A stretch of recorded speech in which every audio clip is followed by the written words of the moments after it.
ira, eso se mantiene igual, pero baja el miedo y sube la esperanza. Exacto, son las dos eslogan. Sí, claro, está bueno, un claim. Podría usarlo el gobierno también. Baja el miedo, sube la esperanza, exactamente. Y ya vamos cerca de la canción, ¿eh? Había esperanza, color esperanza, etc. Claro. Son las dos emociones que de alguna manera articulan el estado de ánimo de la población en general. El temor, de alguna manera, y la esperanza. Y este año vemos que hay más esperanza. Venimos saliendo de varios años con pandemias, crisis económicas, toda esta crisis del calentamiento global, ¿verdad? Incendios, inundaciones. No ha sido fácil, una inflación alta que hubo el año pasado, 14%. Entonces, bueno, hoy día hay algo más de esperanza. La pregunta es qué o cómo se va a poder canalizar esa mayor esperanza y dónde la sociedad puede ir viendo que esa esperanza se va concretando o materializando en su vida cotidiana. Hay un buen punto ahí, por ejemplo, en la inflación. Hace un año la inflación era 12,3, si no me equivoco, sí. El dato de la inflación anualizada del 2022. Ahora cerramos con un 3,9, que está dentro de del rango meta del Banco Central. O sea, es realmente, desde el punto de vista del control de la inflación, un triunfo, sin duda. Pero esa es una idea abstracta. La gente no sé si la gran mayoría de la población percibe que el control de la inflación se da por esos números, sino que más bien lo vivencia de una cierta manera que se traduce en esto, ¿puede ser? Puede ser, yo creo que parte de la percepción sobre lo que viene en la economía está incidiendo en esta mayor esperanza, efectivamente, porque cuando te baja la inflación, a lo mejor la gente técnicamente no todo el mundo entiende lo que es, pero efectivamente tu salario real o tus ingresos aumentan, porque claro, tu capacidad de consumo es mayor. Alcanza para más. Exacto, digamos, y a pesar de que, como ustedes decían en la nota anterior, a que entráramos que el choclo subió una luca, el choclo no está dentro de la inflación subyacente que mide el Banco Central, sino que son de estas cosas que cambian rápidamente, por lo tanto volátiles. Y volátiles, por lo tanto no es parte de la inflación más estructural. Y la gente siente... O sea, no vamos a tener una crisis de humitas, digamos, para que no se alarme la población. No debiéramos tenerla, por lo menos durante un rato. Entonces, claro, hay un mayor optimismo, efectivamente, porque siente que la inflación ha bajado. Ahora, eso no es solo discurso, es una experiencia concreta de las personas. Si antes el dinero, la misma plata que tú tenías, te rendía menos, hoy día te rinde más y por lo tanto tus ingresos de alguna manera aumentan. El punto es si la esperanza está construida sobre el valor de que la inflación haya disminuido o también, entre otras cosas, porque la gente empieza a sentir de que la economía empieza a tomar un vigor que no ha tenido hasta ahora y el discurso o, digamos, la narrativa que ha puesto el gobierno, particularmente el ministro Marcel, respecto a que estamos saliendo de la crisis, ¿verdad? Y entrando en un momento virtuoso de crecimiento, efectivamente empieza a concretarse. Claro. Claro, los hechos como tienden a darle la razón. Exacto. Aunque no es para escorchar champaña. Yo creo que todavía no le han dado razón, pero todavía no le han dado razón en la medida que todavía no hemos vuelto a crecer o empezado a crecer. Exacto. Pero la gente ya empieza a sentir de que eso es verosímil, es posible y es creíble. Y por lo tanto siempre esperanza. Como siempre, sembrar esperanza a veces es más difícil o más fácil que hacerse cargo de la esperanza sembrada, pero es una buena noticia que haya más esperanza, sin duda. Claro, es más difícil concretar la expectativa. Sí. A propósito de las expectativas, hablemos del año 2024, porque preguntó Cristian en esta encuesta de Criteria cómo se proyecta el año 2024 para la gente. Veamos la siguiente lámina, proyección en comparación al año 2023. ¿Cómo crees que estará la situación en Chile en 2024 respecto a la delincuencia? ¿Qué significa este número? Aquí lo que tenemos graficado es lo que la gente dice que estará algo o mucho peor. Ya. Entonces, por ejemplo, en materia de delincuencia, el año pasado el 80% de las personas decía que el 2023 iba a ser algo mucho peor que el 22. Y ahora ese número baja un 67%. Sigue siendo dramático, porque ya venimos de un estado bien complejo, pero hoy día la sensación no necesariamente es que la situación se ha controlado, pero al menos de que ya no va a seguir siendo peor, no estamos empeorando más. Y eso es una medida positiva. Ya, o sea, mejora un poco el estado de ánimo respecto de o empeora menos de lo que venía empeorando. Claro, exacto. En términos de la violencia es una cosa más o menos parecida, digamos. También 12 puntos menos de malos augurios. O sea, algo pasa, algo se mueve ahí. Claro. Ahora, hay que mirar estos datos porque también tenemos el riesgo, y particularmente en materia de delincuencia y de violencia, que podemos mirarlo el vaso medio lleno y también el vaso medio vacío. También el riesgo de esto es que nos estemos inmunizando frente a una situación que ya se empieza a naturalizar y a ser parte del cotidiano de la sociedad y por lo tanto nos impacta menos. Pero el vaso medio lleno es que a lo mejor la sensación es que empieza por lo menos a haber preocupación y en el discurso de la gente esto está instalado con más fuerza. Ya, no nos olvidemos que el 2023, Iván, también terminamos el 22, con los indultos, terminamos el 22 con un nuevo acuerdo constitucional que la gente no quería. Entonces todo eso hacía una suerte de majamama compleja en términos de las expectativas que venían, además de la inflación altísima. Claro, este año ha sido más tranquilo en ese sentido, digamos. ¿Podemos volver a la lámina anterior para terminar de revisar los hitos donde la gente considera que el país va a estar peor en relación con el año 2021? Mejor o peor, exacto. Aquí estamos viendo cuánto nivel de peor podría estar la gente. Ahora, adelantándonos a la lámina, uno ve que en términos de crecimiento económico es donde las expectativas, ahí nos adelantamos ya porque entramos al presidente. Era la lámina anterior, por favor. Pero en materia de crecimiento económico es donde la gente siente que vamos a estar menos mal que el año anterior. Es decir, ahí hay 16 puntos menos. Claro. Eso cambia. 55% pensaba que íbamos a estar peor económicamente, ahora es un 39%. Un 39%. 39 algo peor o mucho peor. O sea, lo que me llama la atención, Salamina, perdona que te interrumpa, es que en todos hay una baja significativa de los pesimistas, por decirlo así, de los que piensan que las cosas van a estar peor. En situación económica, en situación política, en violencia, en inflación, en pobreza, en inflación, en control migratorio, que son las otras categorías que se Ahora, todo esto en un contexto muy complejo y donde la percepción es mayoritariamente negativa, pero es menos negativa de lo que era hace un año. Y creo que eso hay que escudriñar qué es lo que hay ahí. Yo creo que hay mezcla de inmunización frente a ciertos hechos y naturalización, pero también percepción de que hay cosas que están mejorando y que eso puede materializarse en una mejor condición de vida de las personas. ¿Es medible eso que dices tú, Cristian? La idea de que podemos estar normalizando la violencia o normalizando la delincuencia y que por lo tanto es cualitativamente es entendible. Por ejemplo, cuando uno se indaga cualitativamente respecto de la inflación, la gente siente que el dinero le está cundiendo algo más, no mucho más, pero también siente que la economía ha ido menos mal de lo que pensaba que iba a ir. Pero cuando hablamos de materia de seguridad, la sensación es que la gente ha empezado a adoptar muchas medidas para cambiar su estilo de vida, para resguardarse respecto de violencia, de crimen organizado, etcétera. Entonces también uno empieza a ver que hay una sociedad que se empieza a adaptar a un nuevo estilo de vida, una nueva forma de vida para poder resguardecerse de situaciones que empiezan a haber conflictivas. Entonces ahí hay que ver. Ahora, sí creo yo que hay una cierta mayor conciencia que el relato y la preocupación por el tema del crimen organizado ya es menos politizado y es más un acuerdo amplio de todo el mundo respecto a que hay que enfrentarlo y tiene que ser el tema central del país. El año pasado la política a esta altura estaba mucho más, acordando o más metida o más inmersa en la discusión sobre el nuevo proceso constituyente que se iba a iniciar. Hoy día está mucho más puesta en estos temas. Estaba mucho más en eso y además estaba la polémica en los indultos. Entonces el desafío es que independientemente de la opinión política que uno tenga de los indultos, evidentemente generaron un clima muy negativo y una sensación de desprotección, ¿verdad? Y de falta de conducción y de orientación. Hoy día, por lo tanto, lo que uno esperaría es que cuando los dos temas centrales de la población son preocupación por la delincuencia, el narco, ¿verdad?, el crimen organizado y la economía, que el mundo político no se enfrente por eso, sino que más bien los enfrente de manera conjunta. Ya, veamos los atributos del presidente. Este es un gráfico distinto, para los que están oyendo por Tele 13 Radio, está más difícil esto, pero a ver, atributos blandos del presidente Boric. Explica este gráfico, la comparación es entre febrero del año pasado y enero de este año. Exactamente. A ver. Aquí lo que graficamos... Lo que está graficado son dos tensiones entre si la gente percibe que el presidente es rígido o es flexible, si el presidente percibe que es distante o es cercano, si es insensible o sensible, si es deshonesto o es honesto, si es flojo o trabajador, y si cambia de idea o es consecuente.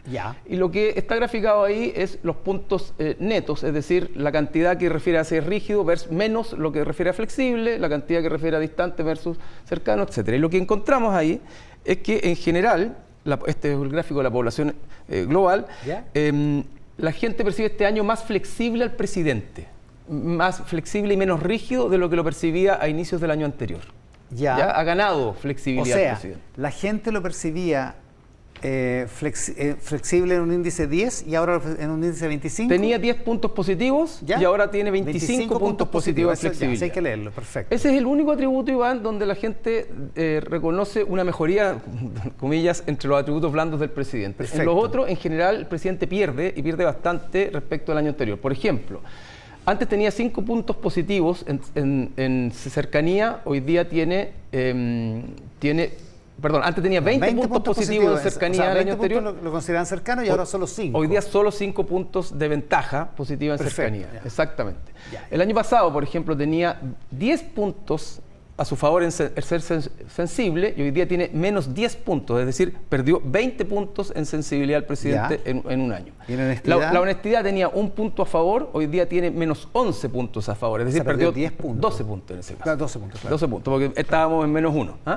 Claro. Entonces, en 1 a 12, exacto. Perdió 2. Perdió 12, Perdió 2, exactamente. Flojo, esto es fuerte esto. En la dicotomía flojo-trabajador, el presidente tenía un punto negativo, estaba prácticamente en cero hace un año, esto es la población general, y hoy día pasa a tener menos 15 puntos, es decir, pasa de menos 1 a menos 15, pierde 16 puntos. Ya, y en la dicotomía cambia de idea o es consecuente, ya estaba bastante negativo, ¿verdad? Era más bien cambiador de idea y ahora pasa a ser exactamente a menos 27, perdiendo más o menos 18 puntos. Entonces, o sea, que la gente lo considere ya derechamente como que cambia de idea. Cambia de idea. Ahora, eso al final del día puede ser interpretable respecto de la capacidad y la plasticidad para poder adaptarse a los tiempos, ¿verdad? Y adaptarse a las circunstancias. Y por otra parte, la gente lo considera flexible, digamos. Veamos el problema acá tiene que ver con que ha perdido sensibilidad y cercanía, que eran atributos muy centrales del presidente, y la condición de ser capaz de trabajar y poner el hombro, como dice el presidente. Y acá, en otra dicotomía, entre que busca imponer las ideas de su sector o que promueve el diálogo político. Exacto. Antes tenía, estos son los atributos que decimos de gestión, más que los atributos blandos o relacionales, ¿verdad? Entonces antes tenía 4 puntos a su favor en ser promotor del diálogo, hoy día tiene menos 15. Es decir, ha perdido 19 puntos. O sea, ha perdido fuerza en ser un articulador del diálogo, de la conversación, de los acuerdos. Ajá. Antes tenía menos 8 puntos en contra en cuanto a su capacidad de aprender de los errores. ¿Ya? Hoy día tiene menos 22. O sea, la gente considera cada vez menos... Que aprende menos de sus errores. O sea, se lo juzga o se lo posiciona menos capaz de aprender de sus errores de lo que se lo juzgaba hace un año. Ya. En la capacidad para enfrentar bien las dificultades, antes tenía menos 11, o sea, tenía un número crítico, pero ahora tiene menos 26, o sea, más crítico todavía. Es decir, hoy día hay más conciencia o más percepción de que el presidente enfrenta mal las dificultades. Ya. Bueno, hemos visto varios casos del último tiempo y dificultades que de pronto parecen que podrían quedar acotadas, empiezan a crecer, ¿verdad? O a aumentar como volutas de humo, ¿verdad? Por ejemplo, el tema del lobby, porque lo vamos a hablar del lobby, claro. Pero después de la mesa lo vamos a Tiene comentar. capacidad de mando, estaba al debe con menos 16 hace un año, hoy día está al debe con menos 29. O sea, en general todos los atributos de gestión eran malos. Eran malos, y hoy día están más mal evaluados. Y ahora están más malos. Lo que veíamos hace un año, Iván, era que la gente evaluaba en general bien por los atributos blandos al presidente, pero mal por los atributos de gestión, y que su aprobación estaba muy vinculada a los atributos de gestión, y eso eran los que le bajaban la aprobación en general. Ya. Pero los blandos estaban mejor resguardados. Hoy día el presidente ha perdido en ambos, y en ambos ha ido perdiendo. Ya, ahora, lo interesante de esto es la próxima lámina. A ver, la próxima, la subsiguiente, que es que hacemos un zoom en la gente de izquierda y centro-izquierda. Ya, estos de nuevo, los atributos blandos, flexibles, cercanos, sensibles, honestos, trabajadores y consecuentes. ¿Y qué nos dice en esto? el mundo de la centro-izquierda? Y aquí lo interesante, creo yo, es que en el mundo de la centro-izquierda, es decir, la gente que se identifica con el gobierno, se identifica con el presidente, digamos su 30%, en todos los atributos, prácticamente en todo, el presidente crece en evaluación positiva. Es decir, gana. Gana en cercanía varios puntos, gana en sensibilidad varios puntos. Pero varios hartos, gana como 20 puntos. Gana muchísimo, claro. Es decir, la izquierda, o la centroizquierda, está mirando al presidente con unos ojos radicalmente distintos al que los está mirando el global de la población. Esos son ojos de amor, digamos. Son ojos de amor, ojos digamos que de total adscripción a la figura presidencial. Claro, claro. Y eso es muy interesante desde la lectura política, porque efectivamente el presidente ha logrado consolidar un 30% muy, pero muy firme, que es capaz de, digamos, de quemar naves por el presidente, y lo mira con unos ojos muy distintos al que lo mira el resto de la población. Claro, porque entonces, lo considera cercano, sensible, honesto, trabajador y consecuente. Exactamente, y cuando vamos a la lámina siguiente, donde podemos meternos en los mismos atributos blandos, pero desde el punto de vista... Los de gestión, digamos. De la gestión, perdón, desde el punto de vista del mundo de la izquierda. Y pasa lo mismo. Pasa exactamente lo mismo, o sea, lo encuentran mucho más competente que el año pasado, lo encuentran con más capacidad de mando, con mejor capacidad incluso de gestionar las crisis, que enfrenta mejor las dificultades, 20 puntos en enfrentar mejor las dificultades, y siempre con números positivos, ninguno negativo. Claro, siempre venía, desde el año pasado venía bien, pero ahora viene espectacular en un sentido para la gente de izquierda y centro-izquierda. Desde que promueve el diálogo político, que aprende sus errores, que enfrenta las dificultades, que es competente, en fin. Esto es muy interesante en términos de cómo leerlo políticamente, porque uno dice, esto es un éxito desde el punto de vista de asegurar una base electoral del 30%. El punto es que es tanta la distancia perceptual respecto del resto de la población que, así como es un éxito para asegurar esa base electoral, también es muy difícil que pueda avanzar, ¿verdad?, en generar credibilidad o cercanía o los otros atributos en el resto de la población. Es interesante esto. Es como dos mundos. Cuando tú conversas con gente en La Moneda y conversas, por ejemplo, sobre algunas cosas que pueden ser polémicas, como cuando el presidente llegó tarde a una ceremonia y dijo que está en terapia. En terapia, claro. Por ejemplo. Y gente que trabaja muy cerca al presidente que te dice, bueno, el presidente lo hace porque está convencido de que eso eleva sus atributos, digamos, de que eso le habla bien a un cierto sector. Bueno, y estos números parecen darle la razón. Eso le habla bien no? probablemente a su sector, eso queda reflejado en los números, sin duda, porque hay gente que le hace mucho sentido. Él dice, está en terapia y la gente izquierda y centroizquierda claro. y el resto de la se pone de pie a aplaudir. Claro, y el resto de la población dice, o más bien se queda con la idea de que llegó tarde y que es flojo. Y por eso que marca en esa otra posición o que no está trabajando como corresponde. Entonces, ahí hay una suerte de puede ser una paradoja, puede ser una estrategia. Yo creo que una estrategia, que es conservar una base electoral. Y en eso han sido muy exitosos. En eso ha sido exitoso. Pero es difícil cruzar la frontera, es difícil construir mayoría cuando tienes muy afincada tu base electoral, pero el resto te mira con otro ojo. Y vamos a la última lámina, donde evaluamos...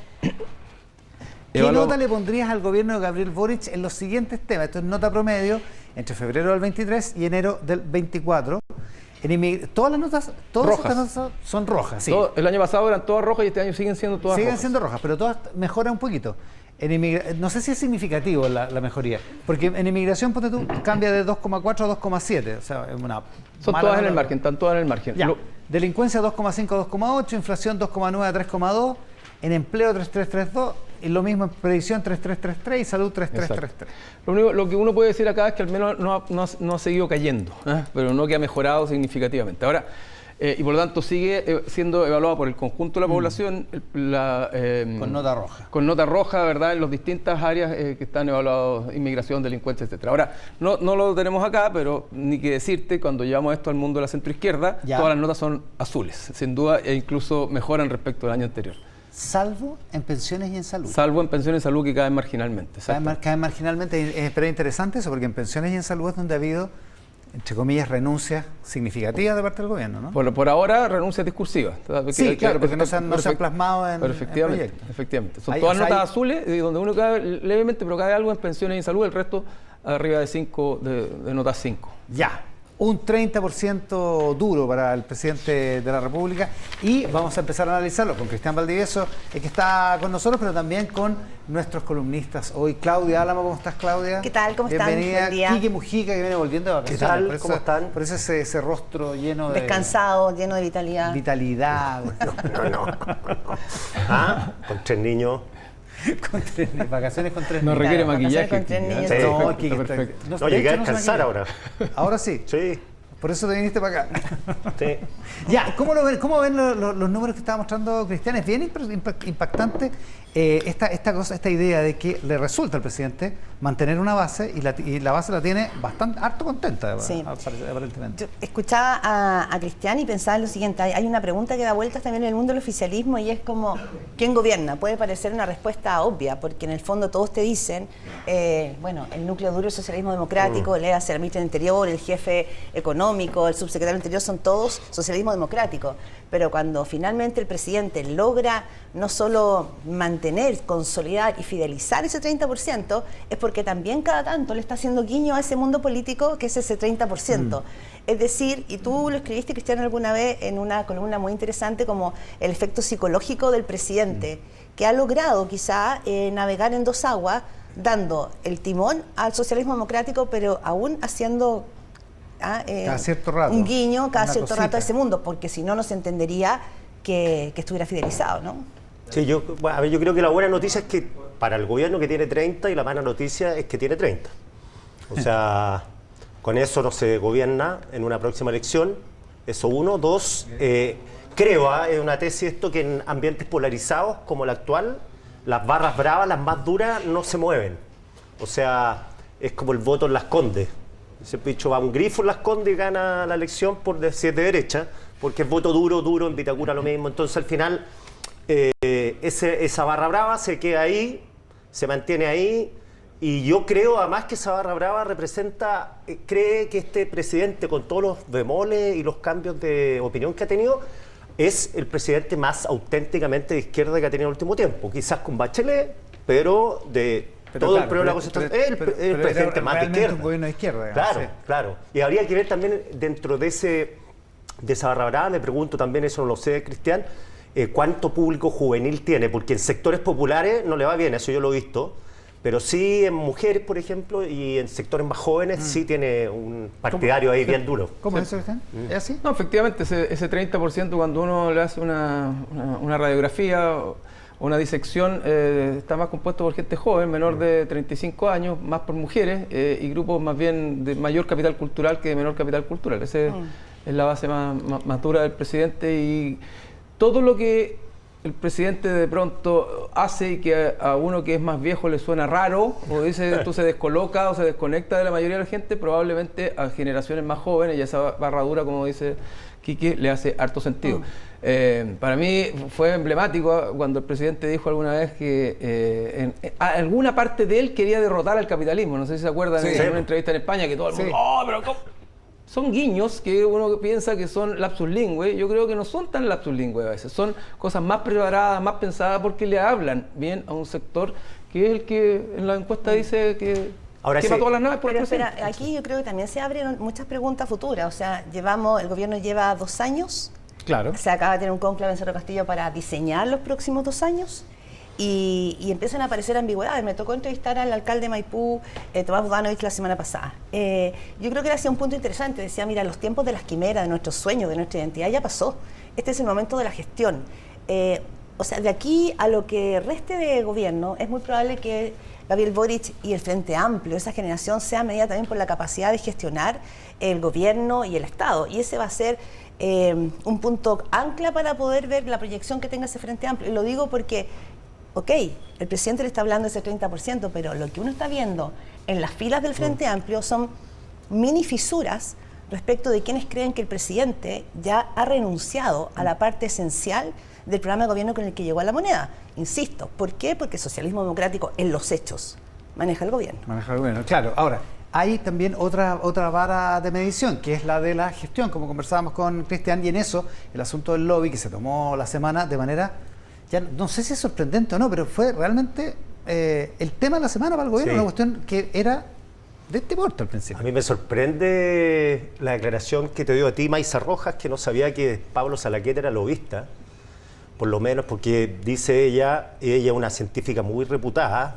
muy calificada, sí, pero cuando uno entra al gobierno, la primera obligación que tiene es preguntar, si uno no sabe, de regulados y reguladores, quiénes queden en el escenario, como quién es este personaje. No cuesta tanto tampoco armarse un mapa de poder, porque si no sabía, no sé qué es peor, que supiera o que no supiera. Yo creo que es peor que no supiera que Pablo Salaquet era lobista, que si supiera y igual fue. Porque en la misma entrevista dijo que él mismo, que Salaquet la había llamado por teléfono para invitarlo. Claro, pero cómo no saber más o menos en el mapa del poder de Chile, preguntar, porque hablamos con la Claudia fuera de micrófono, que yo no tenía idea que Salaquet andaba en esta.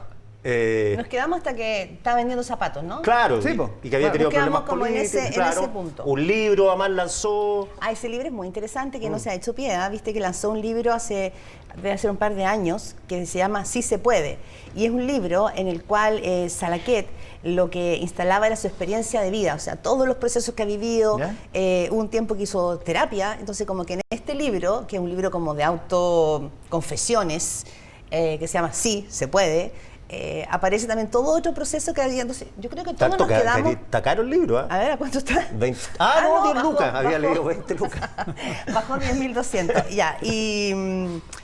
no, quiero decir que en el fondo quizás nos quedamos con ese Pablo Salaquet, con el que había salido de la política, había entrado al mundo de la venta de los zapatos, o este libro autobiográfico, pero quizás mucha gente no sabía que él era lobista. Claro, pero si te invitan, esto de no saber con quién va uno a comer o a conversar... Claro. Es un poco raro, ¿no? No, yo creo que... o sea, bueno, la ministra sabía, la estaban invitando a una reunión con la industria salmonera, digamos. Claro, o sea, pero con una empresa salmonera. Cualquier persona que va a este tipo de invitaciones, que a los periodistas también nos hacen, uno pregunta, bueno, ¿quiénes van? 1, 2, 3, 4, 5, y si hay alguien que no te parece que te conviene estar ahí sentado, prefiero pasar, omitir, ya sea por fome, porque tiene poca información o porque tiene algún problema. Pero no saber con quién estaban ahí, eso parece, es lo más gracioso de todo esto. ¿Con quién estuvo? No me acuerdo. ¿Cristian? No, eso claramente, si uno le pregunta a la mayoría de la población, dice esto: ineptitud, inexperiencia, incapacidad. Si le pregunta al 30%, dice, bueno, están aprendiendo. Están aprendiendo y en muchos casos probablemente fueron, no sé, engañados, ¿verdad? O lo llevaron con alguna artimaña a la casa de Pablo Salaquet. Son dos miradas muy distintas. Ahora, para cerrar el otro tema, a propósito del 30% y este mismo hecho, una cosa es tener una base electoral segura y otra cosa es tratar de construir mayorías, ¿ah? Porque con esto, probablemente incluso con lo del lobby, vamos a seguir fortaleciendo la base, aunque parezca contraintuitivo, porque la gente dice, son otros los que están abusando de esta nueva generación que no tienen la experiencia. El problema es cómo construye mayoría y cómo construye reformas, porque cuando tú tienes esta percepción o estas formas tan diversas de mirar las cosas, para la oposición es costo cero negarle la sal y el agua al gobierno también. Claro. Entonces terminamos en una posible suma cero. Pero al mismo tiempo, con un 30%, la amenaza hacia la oposición respecto a la próxima elección electoral es importante, porque con un 30% tú pasas a la segunda vuelta de todas maneras. Entonces, al final del día, y a propósito de lo que decía Claudia y Kika al principio, al final del día el problema que tenemos es que faltan 2 años de gobierno y probablemente las coaliciones hoy día están pensando más bien en la próxima elección presidencial y no en lo que van a hacer estos 2 años. Sí, y eso es un drama que probablemente, si no se toma el peso a lo que eso significa, las expectativas menos malas que estábamos teniendo respecto al año anterior se van a ir rápidamente al despeñadero. Pero Claudia. No, es que quería traer a escena una declaración que hizo Cristian Valdivieso en redes sociales que decía que yo creo que es muy acertada. Dice, a ver, en momentos en que el gobierno no es que había ganado, porque ojo lo que dijo el presidente Boric ayer en la fiesta de los abrazos del Partido Comunista, pero en un momento en que el gobierno tenía finalmente el momento de hacer una bocanada de aire, oxigenarse un poquitito, y estaba todo el foco puesto en la derecha, que hacia Chile Vamos con sus propias tensiones, el gobierno tiene la enorme capacidad de traer todas las olas a sus mares, y la agenda ha fluctuado entonces en la crisis por el lobby, las tensiones de Revolución Democrática con el Partido Socialista, que también amenazan o trasuntan una crisis bien de fondo, la situación con el general director de Carabineros, Ricardo Ollanta. O sea, tuvieron la capacidad enorme de no poder sacar en la cabeza el agua y volver a no controlar la agenda. Entonces ahí yo creo que también hay preguntas pendientes. Pasaron 2 semanas. Lo que en un momento se habló de respiro terminó en suspiro, apenas.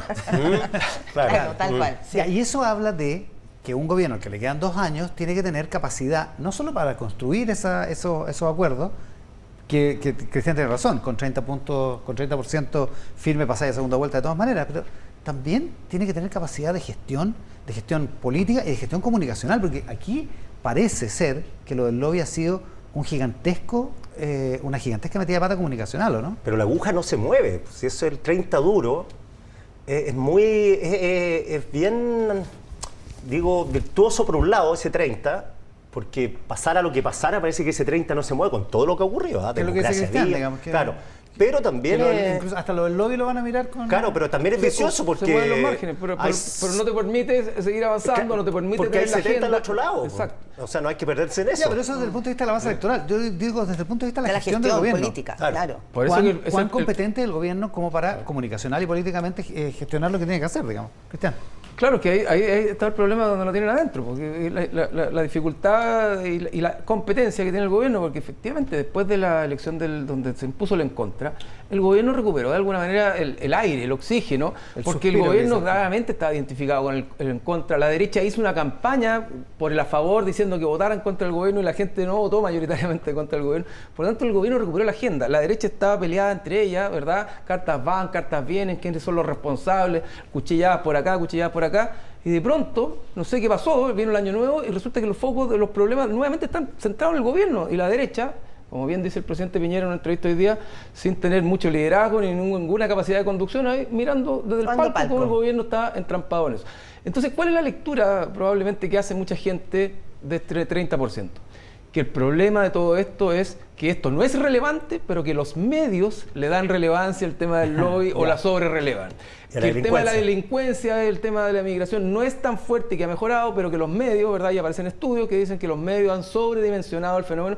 Entonces ahí te quedas con tu caja de resonancia. Te dan una narrativa respecto a eso. Bueno, yo creo que hay una interrogante todavía que tendríamos que ver cómo cae, por lo menos en sectores del Partido Comunista, que también es a pro dignidad, quizás no...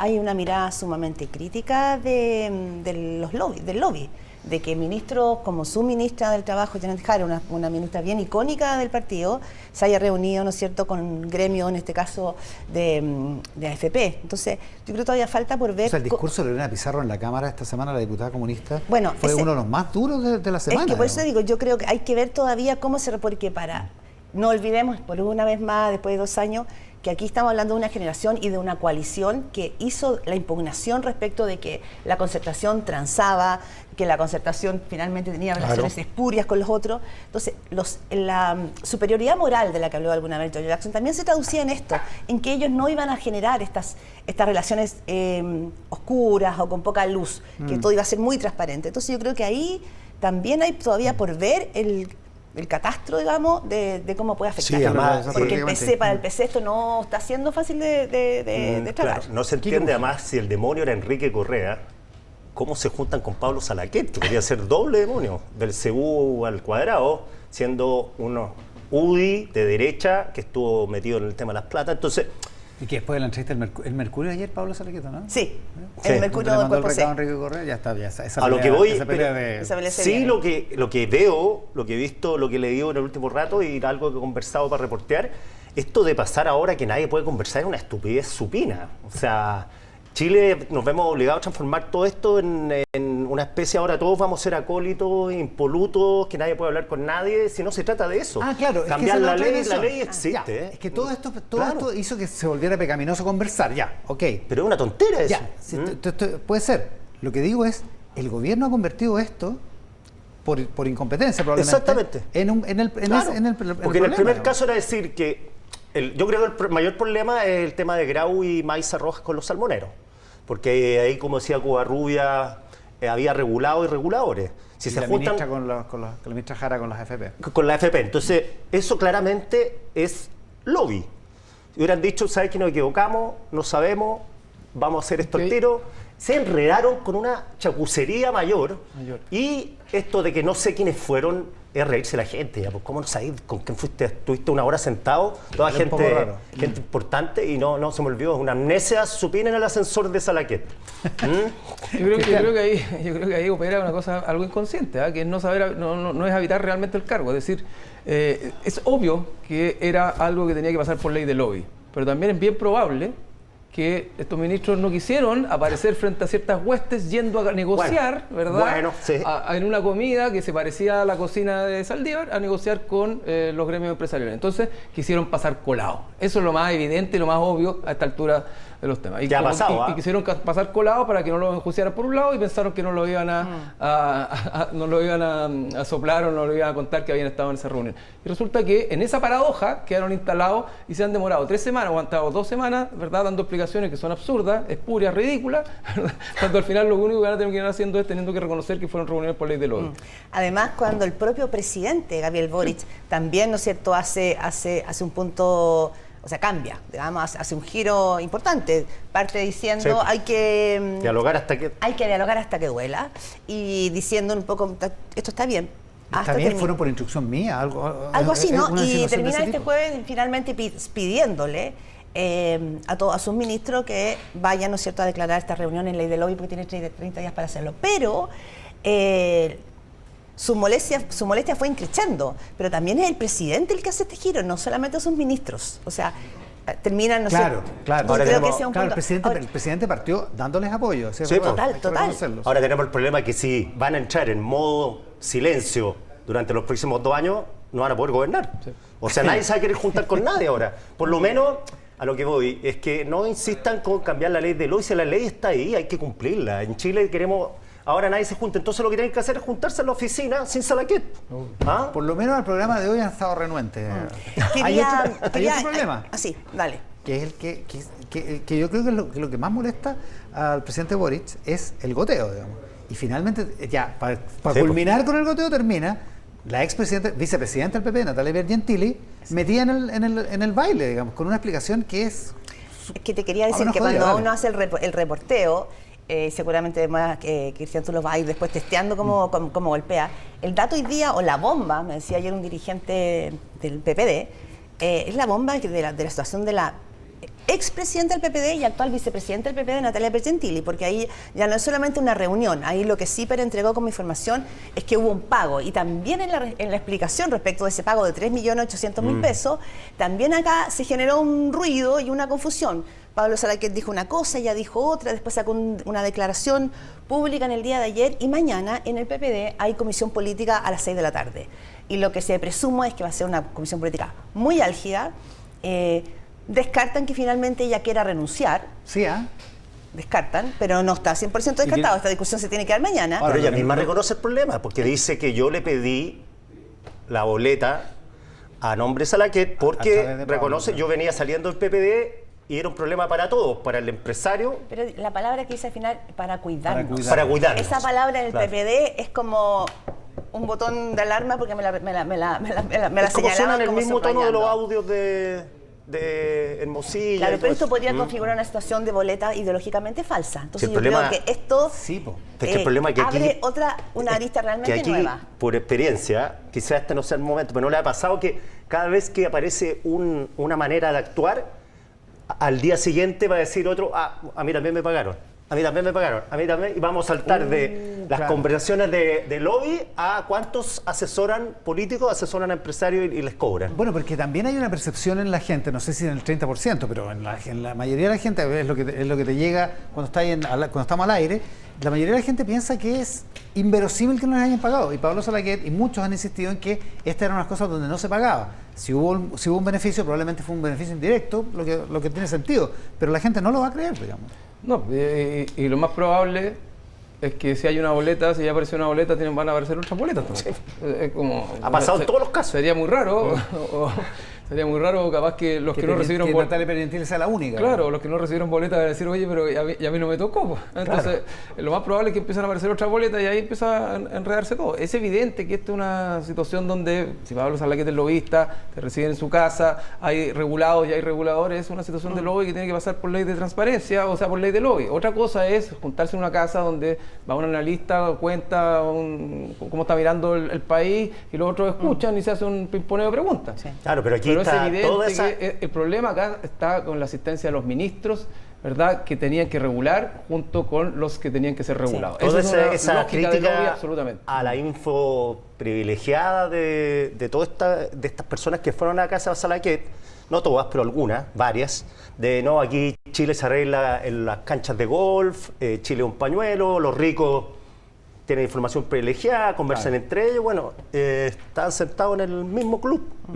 ¿Se acuerdan ustedes de una entrevista a Felipe de la Marca, hace ya muchos años, en que él decía lo que está pasando en Chile y el problema, te estoy hablando del año 2006, 2007, es que si se cae la lámpara del municipal, cae toda la élite.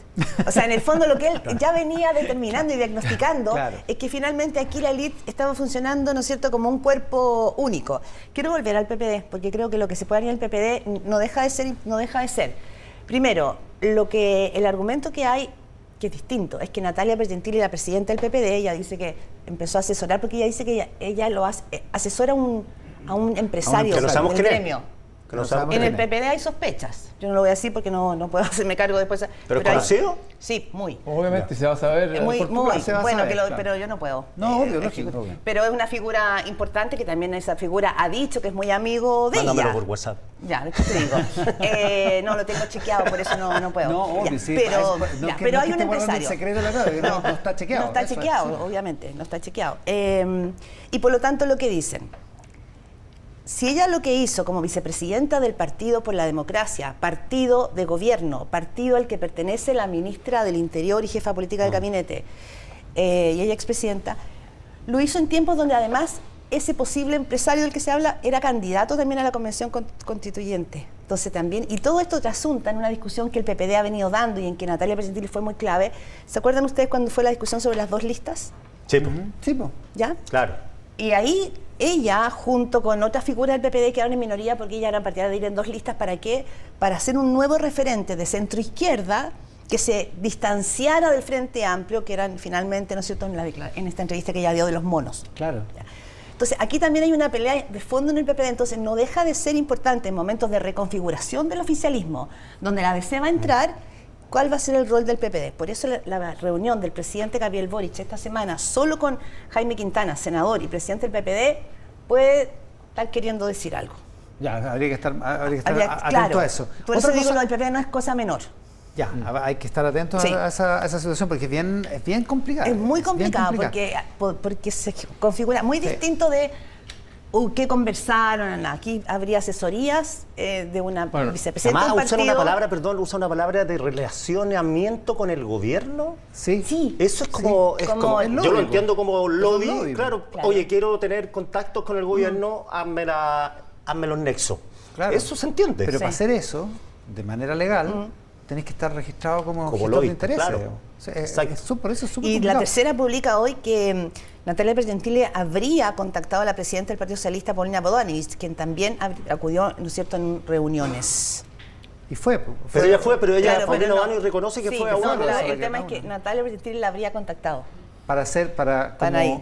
como parte de este pituto. Claro, digamos. no sé si del pituto, pero para que fuera estas conversaciones. Para que fueran las conversaciones. Está publicado hoy día Oye, en La Tercera. todo esto finalmente termina enredando a ministros que tienen que seguir haciendo su pega. Enredó al ministro Grau y a la ministra Maisa Roja esta semana cuando estaban presentando proyectos estrella, como los que limitan los trámites, los permisos para las inversiones.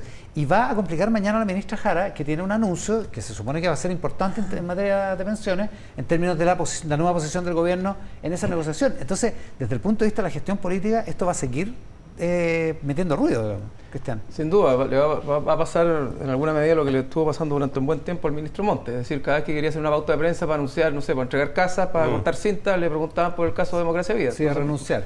Se iba a renunciar, o sea, ¿qué pasa? Claro, después qué pasaba con la acusación constitucional. Yo creo que con la ministra va a pasar algo similar. Es decir, ¿en qué posición queda ella para presentar una reforma previsional después de haberse juntado sin transparentarlo con los que podrían ser afectados por la reforma previsional? Entonces, la pauta de prensa mañana va a girar más que en la propuesta de reforma, en las respuestas que la ministra no ha dado por su participación ya en más de una reunión, porque para el parecer la ministra Jara estuvo en varias reuniones. Aparentemente estuvo en tres. Aparentemente estuvo en 3 reuniones. Y cada vez que hable de Jadwe, también le van a preguntar por lo de Jara, lo más probable es que la critique, y vamos a ir a qué opina usted de Jadwe, lo que dijo Jadwe de usted, y además se ha filtrado, pocas veces se filtran cosas del Partido Comunista, Sí, claro. que la ministra tiene mucho protagonismo Y es muy autónomo. autogestado. Claro, muy autónomo. Autogestionado, perdón. Ya, pero eso incide directamente en la capacidad de gestión del gobierno, ¿no? Sí, sí, de todas maneras. Yo creo que la palabra que te ocupa hoy día en el oficialismo es la palabra clave, gestión. Porque ya han pasado 2 años, porque ya la discusión sobre la escala moral de unos y otros, porque la discusión entre las coaliciones, todo eso empieza a ser finalmente una discusión que queda encapsulada en los palacetes y también quizás en la discusión de nosotros los periodistas, pero el tema es cómo tú empiezas a gestionar aquello por lo cual la promesa para llegar al gobierno. Claro, y eso, por eso me llama la atención la entrevista de Bodanovich, no porque le quiera publicitar, porque él hace un punto... La que le hiciste tú la semana pasada. Porque en La es un Tercera. punto Sí, que él porque hace... él dice eso. Ahora hay que pasar a la gestión, O sea, digamos. Que él, como buen alcalde de O Maipú, sea, hay que pasar a la gestión, porque la gente está esperando de nosotros que le resolvamos los problemas que le prometimos. Ya no interesan nuestras banderas, nuestras individualidades. Entonces yo creo que ahí Oye, pero hay una carencia importante. Me acuerdo cuando asumió el presidente Boric, él cita un párrafo de un libro de Íñigo Errejón, Claro. que decía, lo importante, lo más revolucionario, es que el camión de la basura pase todos los días después que ganemos. Y citaban a Pepe Mujica, que siempre les decía a ellos, Sí. miren, gobernar mientras tanto. O sea, porque ustedes tienen proyectos para largo plazo, quieren cambiar el mundo, pero ¿y mientras tanto qué hacemos? Entonces, Claro. él citaba en ese párrafo, yo me leí ese libro y Errejón insistía en que si las cosas no funcionaban, la izquierda no tenía proyectos.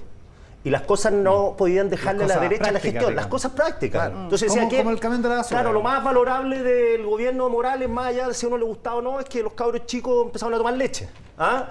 Entonces decía, bueno, que pase la basura, que esté todo ordenado, que la izquierda dé esa garantía, que la derecha siempre se la ha llevado a su modo, y equivocadamente a mi modo de ver también, porque pasó lo que pasó en el estallido. Entonces, la izquierda del desorden, la derecha del orden. Si la izquierda sigue con este problema de gestión, básicamente ese 30% se va a anquilosar ahí, y el 70%, que es mi pregunta mayor, ¿qué piensa ese 70%? Porque piensa que puede ser un 30% de derecha, pero hay un 40% restante que ve, me imagino que mide los parámetros de eficiencia y gestión, y obviamente que acá estamos al debe. Pues. Ahora, bien ajeno a esa gestión, a esa discusión sobre la gestión, pero al mismo tiempo incidiendo en ella desde el punto de vista de la política, la reaparición de Giorgio Jackson esta semana provocó no solo las querellas y demandas que presentó, sino que además provocó una fricción, un choque importante con el Partido Socialista, claro. Sí. Yo no sé, y tú sigues el pulso, cuánto realmente repercutirá en la opinión pública lo de la gestión de todas maneras, ¿no? Pero la pelea Giorgio Jackson, Fidel Espinosa. Y llama la atención porque viene una entrevista a Paulina Bodanovich hoy día en El Mercurio en que ella dice, no me arrepiento de la declaración. Hablamos de la declaración política que sacó. Como que la reafirma. Sí, la declaración política que saca el Partido Socialista, muy crítica y que significó la respuesta de Gonzalo Vinter diciendo que el socialismo eran unos desleales. Yo creo que hay dos fenómenos. Después hablemos también de la oposición, porque la entrevista del presidente Piñera es bien interesante. Porque vamos por ahí, sí. Con una oposición tan desmembrada, tan desarticulada, tan carente de relato y de falta de liderazgo, para el gobierno termina siendo poco grave, por decirlo de alguna manera, sus errores de gestión, porque tampoco la oposición es una alternativa clara. Entonces, porque la oposición no cobra, importante. Ahora, respecto al gobierno, yo tengo la impresión de que en el último tiempo hemos visto ciertas lógicas medias, no es discolaje, pero dispersión en el gobierno, poca cohesión, poca orientación y poco objetivo común. Y eso parte, uno lo puede mirar en el tema del lobby, donde 2, 3, 4, 5 ministros hacen lo que quieren, de alguna manera no le informan a nadie, no preguntan y van y hacen las cosas. Eso también uno lo puede ver en Giorgio Jackson. Me decían gente que ha reporteado harto este asunto, me decían que al menos uno de los ministros no le informó ni siquiera a su equipo. Imagina. Que iba a ir a una Entonces, como que cada uno va un poquito dando claro, tumbo y presentan la querella, viendo cuál es su objetivo. Presentan la querella y no se lo cuentan al Partido Socialista. Giorgio Jackson, que sale diciendo con todo el derecho a querellarse con quien quiera, pero sale en un momento donde el gobierno había recuperado algo el aire y sale a pelearse con el Partido Socialista imponiendo una querella contra Fidel Espinosa que genera la reacción de Paulina Bodanovich y por lo tanto el gobierno queda en una suerte de suma cero tensionado internamente. Entonces yo creo que aquí hay algo de falta de liderazgo, de orientación y de dejar que las cosas transcurran tranquilamente porque no hay una oposición cohesionada, firme y además fue derrotada en el plebiscito anterior y por otro lado porque tienes una base electoral estable del 30%. Entonces, ahí hay un tema. Por otro lado, el presidente, que también de repente, digamos que llega media tarde a algunas pautas, a veces llega y dice que está en terapia, otras veces decide que va a trabajar desde su casa, con prácticas que no son las clásicas, que nosotros conocíamos los presidentes de la República, también te muestran una suerte de desacople, desorientación o falta de cohesión y de liderazgo en general en los partidos. Pero y eso también... Esa pregunta que hiciste tú, porque nosotros hablamos de gestión, es poca la gente que dice hay un déficit en gestión, pero sí, que digan que es flojo, ojo, ese es un dato fuerte. Cuando tú criteria preguntas, trabajador flojo, aumenta el nivel de flojo. ¿Qué se entiende por flojo? Eso hay que traducirlo es buen punto. Claro, hay que traducirlo en la voz popular de decir que trabaja poco, porque en general los presidentes en Chile han sido queridos, admirados, odiados, pero flojo, así como que nunca me había parecido es raro pensarlo de un presidente, digamos. Claro, no. Claro, en Argentina parecía, con Cristina, con que llegaban tarde a trabajar. Y con el papanata del último presidente, pero en Chile, la verdad que que... Si nadie se acuerda, ¿no? Alberto. Se me había olvidado. Claro, pero que aparezca flojo es como yo no había tenido ese... Bueno, tampoco lo habían medido mucho. En su base no aparece como flojo. No, pero parece muy trabajador. Esta lógica de pronto de que no aparece, o que dice que no va a ir a trabajar, o que se enferma, o que teletrabaja, o que tiene reuniones. También tiene reuniones privadas que no informa por su agenda, eso lo dicen todos los periodistas. Entonces, también eso va generando una suerte de pérdida de cohesión, donde cada uno tiene que ver un poquitito por dónde va. Y eso es liderazgo del presidente. Entonces, claro, llegar a una reunión y decir que estuvo en terapia puede hablarle muy bien a ciertos grupos, pero para el resto de la población, que cuando hace terapia tiene que levantarse muy temprano probablemente y robarle horas al día porque no tiene plata para hacer terapia. Además. Que no es un problema del presidente, sino que el problema de la salud pública. La interpretación es otra. Entonces lo mismo, las fotos, allá de la discusión, las fotos, ¿verdad? Subiendo el cerro a ciertas horas, para mucha gente es un privilegio, no es una forma de estar trabajando temprano. Totalmente. A las 6:30 hay gente que va a arriba la micro, digamos. O sea, ahora, pero la gran mayoría. Yo le contaba a Cristiana en el bloque anterior que yo pregunté precisamente por lo de la terapia a una persona importante del gobierno que me encontraba, o sea, encontraba que en realidad era medio raro, pero que el presidente estaba totalmente convencido de que había hecho lo correcto y porque le hablaba a su base del Ayer 30%. En redes sociales aparecía Íñigo Errejón, uno de los íconos, a propósito que tú lo nombraste, justamente haciendo un discurso y hablando del tema de la salud mental. Este es un tema que para toda esa generación frente amplista o del Podemos es un tema súper gravitante. Y tienen razón, si lo que pasa es que si lo raro de eso era, llegué atrasado porque estaba en terapia, porque esa conjunción. Porque además había un montón de gente ahí al sol que estaba esperando que llegara el presidente. Es una cosa para que pasemos a lo que nos proponía. En algún minuto Katia Araujo hablaba sobre estos liderazgos nuevos, ¿ya? O sea, porque aquí también hay una ambigüedad. La ciudadanía elige liderazgos que no sean los tradicionales, porque acaba una elección y decidió elegir a un candidato con estas habilidades blandas, como se le llama. Quiso que fueran personajes, no sé, más horizontales, que hicieran también, ¿no es cierto?, un punto de referencia como a temas que les importan en su cotidiano. Buscó, pero una vez que están, lo rechazan porque en el fondo, en el inconsciente colectivo, está la idea de un liderazgo más tradicional. Entonces, quizás todavía estamos en una transición respecto de lo que la ciudadanía o nuestro país quiere respecto de su liderazgo. Lo ha hecho insistentemente, por ejemplo, cuando pasó del agua a Bachelet, que también era, uno veía claramente, ¿no es cierto? Hoy día con la distancia no, pero había un contraluz importante. Era súper importante. Entonces, bueno, Piñera sale bien ubicado en la encuesta ahora. Oye, salió, Piñera. Volvió. Sebastián Piñera, que el tema que puso Cristian Valdivieso. Sí. ¿Cómo ves? Es una larga entrevista en La Tercera, una entrevista de Gloria Faúndez en La Tercera, donde Piñera vuelve sobre una cosa que se te venía comentando hace rato, su idea de cómo básicamente construir una especie de concertación en la derecha. Claro. Bueno, de alguna manera lo que hace el presidente también, el expresidente Piñera, hacer una suerte de radiografía de la elección y de tirar las responsabilidades a republicanos y de alguna manera desnuda lo que era evidente en la derecha respecto de las dos estrategias, ¿verdad? La que Chile Vamos no tuvo la capacidad de imponer y la que terminó imponiendo republicanos, que tuvo que ver con esta idea de las contribuciones, directamente al presidente, a las contribuciones y al tema del aborto en tres causales, el famoso qué por el quién. Entonces, esas dos cosas hacen que, de alguna manera, el presidente diga dos cosas. Tengo yo el mensaje central. Primero, que republicanos es el responsable principal de la derrota, pero al mismo tiempo que Chile Vamos hoy día carece absolutamente de liderazgo, que no tuvo la capacidad de imponer sus 11 votos, los que tenía en el Consejo, y haber movido las aguas para que esto no resultara para que esto resultara, y por otro lado que hoy día están absolutamente a la deriva, sin un proyecto, sin una idea, y más allá de si Piñera pretende salir a liderar el sector con alguna ambición política, presidencial o no, lo que es evidente después de la entrevista es, ¿verdad?, la desolación que uno ve en Chile Vamos, porque no ve nada.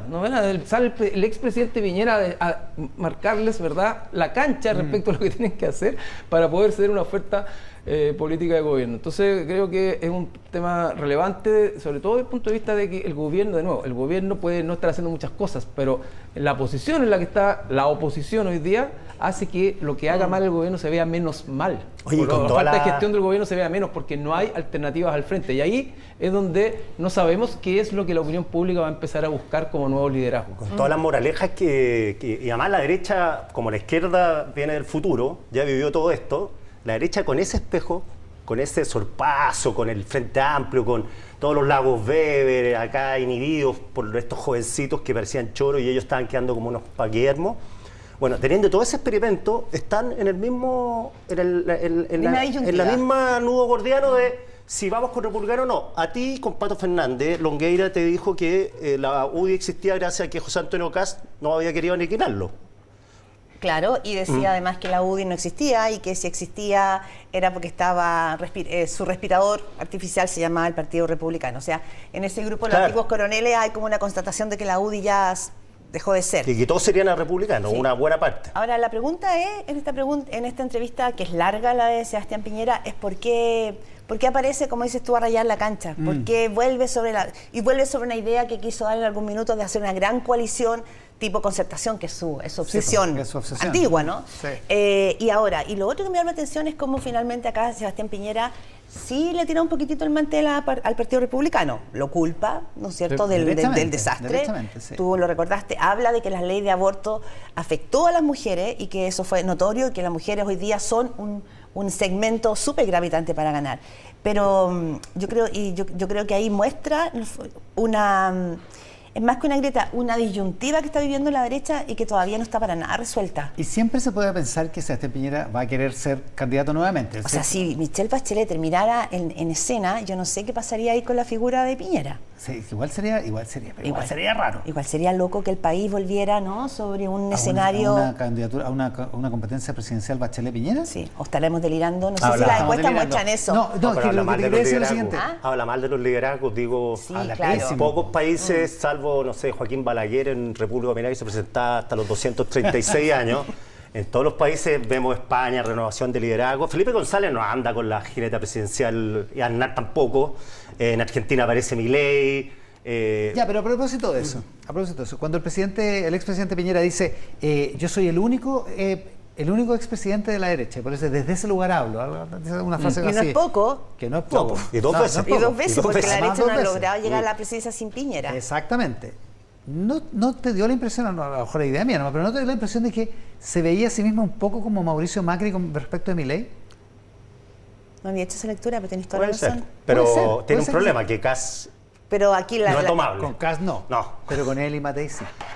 No sé. A ver. No sé. No, yo creo que Evelyn Matei no es dócil. No, Milei... Pero se conocen hace Sí, lo que pasa es que Milei tiene una más de diferencia. 40 Milei años. está afectado porque no tiene cuadros para gobernar. Sí, es ¿no? Un verdad. poquito lo mismo que le pasó al presidente Boric acá. Mira para la galería de sus cercanos y no hay. Entonces tengo que ir a buscar a Tobá. Y Milei le pasa lo mismo, pero Matei tiene vida propia completamente. Sin duda, sin duda, Sí. sin duda. Sí, yo creo que es brava. No, y pero que José Antonio Kast tampoco. O sea, aquí tendría que Pero aparecer alguien distinto. Pero creo yo que lo que está diciendo Piñera en este caso, claro, evidentemente él quiere tener una suerte de ascendencia sobre el sector, pero creo que el mensaje que está dando es, si no hay una coalición o una mayor cohesión en torno a un objetivo compartido, Vamos a perder la oportunidad histórica. pueden dice perder él. una oportunidad histórica efectivamente de recuperar el gobierno porque no está asegurado esto. Es decir, mientras el mismo gobierno con su base electoral de 30% y el crecimiento de Bachelet puede estar tranquilo porque la expresidenta puede ser una carta competitiva en una eventual primera vuelta con 30%, con 25% tú pasas a la segunda vuelta. pasas a la Entonces la segunda inquietud vuelta, que tiene de fondo, creo yo, el expresidente Piñera es, si va a dividir a la derecha entre José Antonio Kast y Evelyn Matei, es poco probable que ambos pasen a segunda vuelta. Lo más probable, o lo posible, es que pudiera pasar a alguien como Bachelet, estamos especulando, esto puede cambiar mucho, pero pudiera pasar con José Antonio Kast. Y lo que está diciendo de fondo Sebastián Piñera ahí es, Kast demostró ya 2 veces que tiene un techo, y su techo no da para el 50%. Y por lo tanto, en ese escenario de división, donde no hay un gran acuerdo previo o algo, puede pasar que a pesar de todo lo que está sucediendo, termine alguien de izquierda En una gobernando semana y en que hay 2 cosas. Uno, el sostenido fortalecimiento de la figura de Michelle Bachelet como una figura que viene a apoyar al Frente Amplio, ya no es 1, 2, 3 veces. Está permanentemente sobre la escena, ahora apoyando la reforma previsional, jugando un rol muy cercano, no solo con Boric, sino que con esa generación.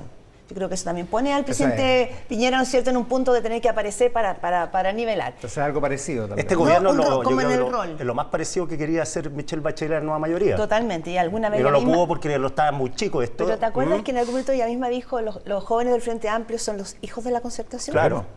Que se leyó como una crítica en ese Claro, en ese entonces momento. tenemos eso por una parte, pero también tenemos una derecha que ha pasado bastante piola en estos días respecto de la herida, de cómo se está lamiendo la herida, de lo que significó esta derrota del segundo proceso constitucional.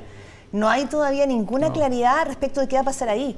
Entonces yo creo que no hay que sacar el ojo porque, bueno, hoy día está Matei y está Kast, pero no sé qué tan sólidos se ven en las encuestas. No, como- y falta, Claudia, yo creo mucho. que frente a esto, hace 4 años todavía no aparecían los candidatos que finalmente terminaron en segunda vuelta, hace 4 Sí. años terminaron, Cierto. hace 2 años terminaron en segunda vuelta 2 no incumbentes, José Antonio Kast y Gabriel Boric, es decir, la ciudadanía hizo que pasaran a segunda vuelta gente que no había gobernado durante la transición.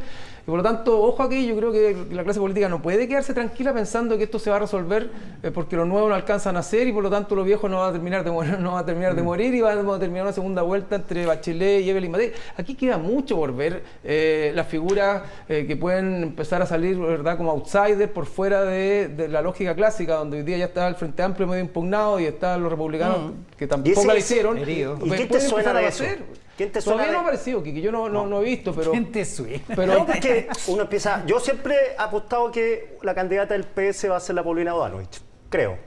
Lo he repetido varias veces, así que ya está Sí. comprometido con ese Presidencial. con ese Sí. pronóstico. Sí, está dando vuelta. Candidata el nombre. del PS. Sí, Sí, está dando vuelta el nombre, así como que. ¿Y en el PPD? Y no Álvaro Elizalde. No, pero como todo esto dinámico, pero Sí. lo que no me cuaja a mí es siguiendo, porque uno entiende la tentación de decir vamos a Argentina, Milei, la tele. Alguien de la tele va a ser, pero Milei es un personaje único. Ahora empieza a aparecer Axel Kaiser en este programa Sin Filtro. ¿Va por ahí la mano? ¿Va por la mano de quién? ¿De Iván Poduje? ¿Va a la mano de quién? ¿Quién? El inefable Franco Parisi, que sigue coqueteando con los libertarios Franco Parisi, chilenos. que ya está un poquito gastado como Pero ahí marco. está, ahí está. Ahí Claro. está, Oye. y no nos olvidemos, mira, la encuesta CADEM, la encuesta Criteria, varias, de distintas maneras han mostrado el valor que la gente en Chile le empieza a atribuir a un presidente como Nayib Bukele en El Salvador, Ya. por lo que ha hecho por el tema de la delincuencia y el crimen organizado. Vamos a ver qué pasa con Daniel Noboa en Ecuador, ahora que decidió ir con todo contra el crimen organizado. Yo creo que esto falta, es una noticia en desarrollo, el mundo político cree que aquí no pasó nada, pero hay 2 fracasos constituyentes, hay una amplia clase política que está impugnada y vamos a ver quién es el ¿Y que se va a alcanzan sacar 2 la años? foto con Bukele, Sí. vamos a ver el que ¿Pero recibe el alcanzan abrazo 2 de años? Bukele. Pero sí que lo que dice Cristian, hace 2 años antes del 2021, O sea, Boric no, ni Boric ni Boric Kast andaba estaban en recién las buscando cómics, firmas. ni en las cómicas. Claro, Ni andaba. Sichel, ni antes que Briones. eso, antes Sichel que no eso, existía Y tampoco. Briones no tampoco. está. Briones era columnista nuestro. Y el No, Frente ya Amplio era buscaba un ministro, candidato, no, el pero Frente Amplio para... 2 años antes de. Sí, justo. Ya, antes que se nos vaya el tiempo, hay una elección anterior. Y esa elección anterior está súper, se empieza a enredar, por ejemplo, para la derecha, porque en Las Condes, la alcaldesa Peñalosa está severamente complicada con la tormenta perfecta de los líos de plata, como decíamos al inicio del programa, y yo creo que la UDI tiene un problema con esa reelección y con esa negociación municipal, Claudia. Sí, no, la situación de la alcaldesa de la UDI hoy día es una preocupación enorme. Toda esta semana han habido almuerzo y tratar de ver cómo hacer daño. No porque se crea que ella tiene que ver finalmente con todo este sistema, se demuestra que, así como pasó en algún minuto en Vitacura, que hay que separar los casos porque siempre son de índole distinta, pero son, al menos, no sé, está el fantasma de la corrupción. Es que ella no estuvo totalmente presente, porque son 5 los puntos, ¿no es cierto?, que se cuestionan desde comprar un terreno para el CEFAM, que va a ser como su gran, hasta figuras importantes de la municipalidad que desviaron recursos. Pero yo creo que acá la pregunta como país es cómo vamos a empezar a hacer pie en los municipios, porque también esta semana tuvimos, ¿no es cierto?, la querella contra Katy Barriga. Claro. Por 30.000 millones de pesos, no deja de Consejo ser. de Defensa del Estado, Consejo sí. de Defensa del Estado. Entonces, si uno empieza hoy día a hilvanar analista, el Municipalidad de Coronel Allanada. el tema municipal, nos vamos a dar cuenta que ahí sí que hay un problema enorme que habrá que ponerle claridad, porque además, respecto a lo que decimos, ahí sí que para la ciudadanía su cotidiano es directo. Su primera relación es a través de la municipalidad. Claro. Y hace mucho rato que se viene advirtiendo esto y probablemente ahí vamos a tener, no como casos aislados, sino que empezar a ver qué es lo que está pasando, dónde están las zonas tan oscuras que están permitiendo Ahora, esto. sí, lo de Las Condes es una Sí. guerra intestina de la derecha, porque ¿quién se queda cómo desbancar a la UDI? Los concejales de Las Condes son la mayoría, prácticamente todos de derecha. Ex de no sé cuánto, ex de no sé qué, pero esto partió como fueron a buscar a Lavín. Y claro, y Lavín desapareció del mapa y claro, cayó Peñalosa ahí. Entonces ahora viene la pregunta Ahora si... estuvo de la masa entre medio. Pues, sí. Claro, Sí. pero si, por Nadie ejemplo, se acuerda. la pregunta es si no hubiese habido alternancia en el poder en Vitacura, ¿se hubiera sabido? Porque hubo alternancia en el poder porque entró Bópoli y se alió Renes. Entonces, ¿qué pasa si entra alguien ahora a Las Condes? ¿Qué va a pasar? O sea, ¿va a seguir hurgueteando ahí y va a seguir encontrando en contra de la UDI? ¿Cristian? 2 cosas, a propósito de lo que hablábamos delante de los liderazgos que vienen a impugnar. ¿Verdad? Todos estos casos de corrupción, súmale democracia viva, son todos iguales. O sea, finalmente, pues, es lo que concluye el ciudadano de a pie, son todos iguales, y por lo tanto, están involucrados esto, pero también van a estar involucrados los otros, y por lo tanto el juicio son es todos genérico amigos. y transversal. Y son todos amigos. Y son todos amigos, genérico y transversal, Claro. y por lo tanto, que se vayan todos. Por eso creo que es una noticia en desarrollo. Segundo, respecto de Las Condes, interesante porque siempre la derecha discute sobre Las Condes. Y yo dificulto que en Las Condes, a propósito de lo que quería el presidente Piñera, republicano vaya a permitir que vaya Daniela Peñalosa y no llevar un candidato propio, después de todo lo que ha pasado ahí. No, a lo mejor puede no estar involucrada, pero a ellas le fueron apareciendo todos los problemas. No fue ella quien... Y de ahí parte la impugnación de Camila republicano. Merino, que fue distinto. Camila Merino fue ella develando el problema. Claro. Y segundo, la derecha discute respecto del famoso Distrito 11, pero no se escucha qué va a ir a hacer para ganar municipios emblemáticos. Maipú, Santiago, ¿verdad? Antofagasta u otros donde hoy día el gobierno, el oficialismo tiene las municipalidades. Claro, lo que pasa es que si se pelean en Las Condes es bien difícil que puedan tener acuerdos en las otras comunas, ¿o no? Y para republicanos es imposible no impugnar. Hay una pelea en Temuco, o sea, en Araucanía, que es la que plantea hoy día en entrevista al Mercurio Arturo Esquella, ¿no? Diciendo porque Ruth Hurtado quisiera ir como alcaldesa por allí. Entonces parece que también hay mucho otro roce. Pero el tema clave aquí va a ser de todo el mundo político, pero eso es lo que tú dices, cómo se van a acercar, cómo nos vamos a acercar como país de poner la mirada respecto de las municipalidades, porque la palabra corrupción viene apareciendo en las encuestas, así como los temas de seguridad, corrupción viene al alza también en la percepción ciudadana. Sí, lo sabemos hace y muchos años. corrupción, narco, sí. seguridad, o sea, empieza a configurar un Chile bien distinto que al que conocemos. el aparato estatal de fiscalización no da para las municipalidades. Claro. No escapo, o sea, no puede. Entonces, si no es por vendetas internas que sacan a la colación, filtran a la prensa investiga, pero de los municipios sabemos, yo creo que el 10%. Sí. Sí, Eduardo Engel lo dijo cuando terminó el trabajo de la Comisión Engel en 2015. Claro, toda la razón. ¿Qué cosa quedó pendiente? Toda Los la municipios. razón, toda la Tal cual. Sí. Con Claudia Álamo, con Cristian Valdivieso, con Quique Mujer. Tele 13 Radio en simultáneo y en todas nuestras plataformas. El presidente Gabriel Boric ha publicado en la red X un mensaje a partir del incidente de anoche en la comuna de Maipú, donde una niñita de 10 años que iba con su padre en un auto que fue atacado a balazos terminó muerta. Por eso el presidente dice ahora nos conmueve, nos desgarra, nos indigna el asesinato de una niña de 10 años en Maipú, pero sobre todo nos moviliza a perseguir con más fuerza esta delincuencia cobarde e inmisericordia. Espero tengamos unidad nacional para enfrentarla y no aprovechamiento político pequeño. La policía ha descartado el móvil de un robo en el ataque, de hecho que fue derechamente un ataque a mansalva, una balacera a mansalva sobre el auto en el que viajaba esta pequeña. Estamos para hablar de este tema y de varios otros temas que tienen que ver con los municipios, con el alcalde de Cerro Navia, Mauro Tamayo. Mauro, muchísimas gracias por estar con nosotros hoy día. Iván, muy buenas tardes. Y con el alcalde de Puente Alto, Germán Codina.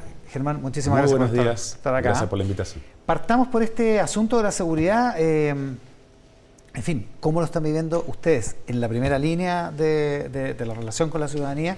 ¿Y de qué manera pueden reaccionar frente a cosas como la que ocurre en Maipú, Mauro? La situación de Maipú es una desgracia, por cierto. Y evidentemente enviamos las condolencias a las familias, a los seres queridos, que es una tragedia, una niña de 10 años. Hace semana escuchamos una niña de 3 años en San Bernardo.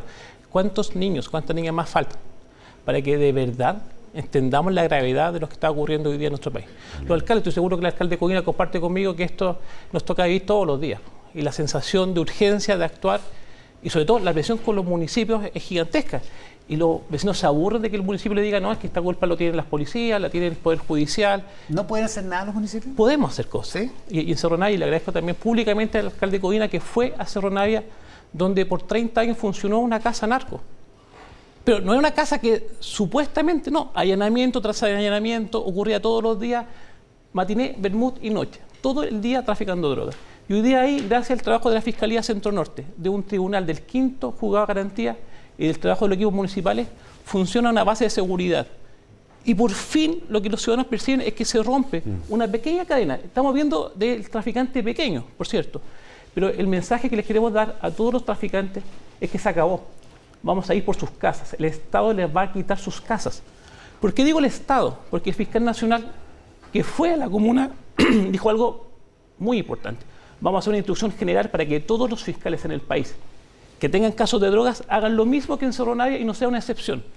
Por tanto, en Puente Alto, en Lo Espejo, en La Pintana, donde estén hoy día existiendo casas que le quitan la seguridad a los vecinos, termine. El problema de seguridad hoy debe ser enfrentado con unidad. Germán Codina. Mira, yo primero agradezco las palabras de Mauro, reconociendo que fui a Cerro Navia. De hecho, fui el único alcalde de mi sector que estuve allá, porque creo que uno debe trabajar justamente de manera transversal. Hay un problema que hoy día destruye no solamente los barrios y el tejido social, sino que está minando la confianza en la institucionalidad. y que puede también dañar la democracia. Cuando tú ves las encuestas que dicen que a la gente casi que le da lo mismo, ¿ya?, a un grupo cada vez más importante de si estamos en democracia o no, creo que evidentemente la democracia está al debe en el combate a la delincuencia. Y en ese sentido creo que hoy día estamos viendo el resultado de un sistema garantista que lamentablemente ha sembrado tanta impunidad. Y por ejemplo, quiero mencionar algo. Artículo 104 del Código Penal. Para efectos de la reincidencia, por ejemplo, homicidios, ¿ya?, tratándose de crímenes, solamente aquellos que hayan sido cometidos los últimos 10 años. ¿Por qué lo menciono? Estas son cosas que tiene que cambiar el Congreso. No puede ser que, por ejemplo, un homicida, después que pasaron 10 años, no pueda ser considerado como un agravante que haya cometido un homicidio hace 15, por ejemplo. Son detalles que hacen que la puerta giratoria siga funcionando en nuestro país una y otra vez. Y lo otro que es muy importante de abordar es que hay una tremenda atomización en el combate a la delincuencia. Yo veo con muy buenos ojos, creo que hay una gran disposición, por ejemplo, del subsecretario Monsalve. Nos ha convocado a actividades en La Moneda.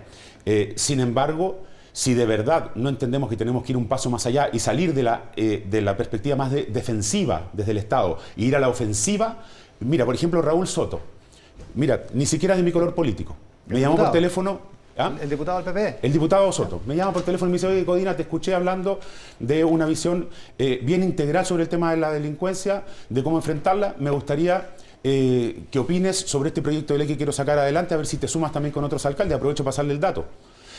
Está sacando adelante un proyecto que me parece sumamente interesante. Hemos hablado, algunos alcaldes, de infraestructura crítica para que, por ejemplo, en el aeropuerto, que robaron 13.000 millones de pesos hace un tiempo atrás, ¿ya?, y no existía la posibilidad de detener a esos delincuentes. Recordemos que muchos de ellos siguen escabullidos de la justicia.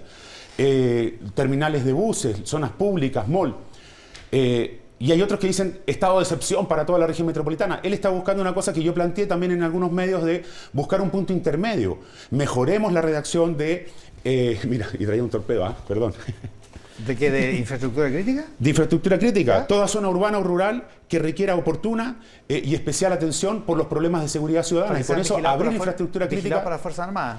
Abrir infraestructura crítica para que en algunas zonas donde hemos visto que hay delincuentes que tienen material de guerra, que tienen granadas, que tienen fusiles de guerra, no le pasen por arriba a la acción de carabineros que está con un revólver o una pistola, ¿ya?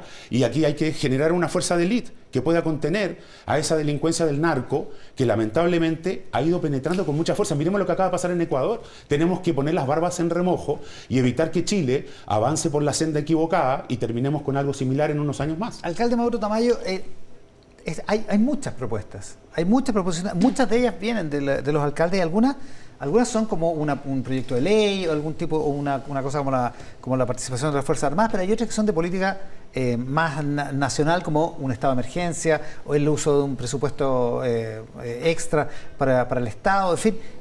¿Cómo ve esa proliferación de proposiciones de parte de los alcaldes y cómo filtrar cuáles son más serias, cuáles son menos serias, cuáles son ya derechamente populistas? Mira, yo creo que tenemos que extremar el argumento. Cuando estábamos en pandemia, había muchos alcaldes, alcalde también está eso, que pedíamos cuarentena en la región metropolitana. ¿Se acuerdan que era solo dividido por comuna? No.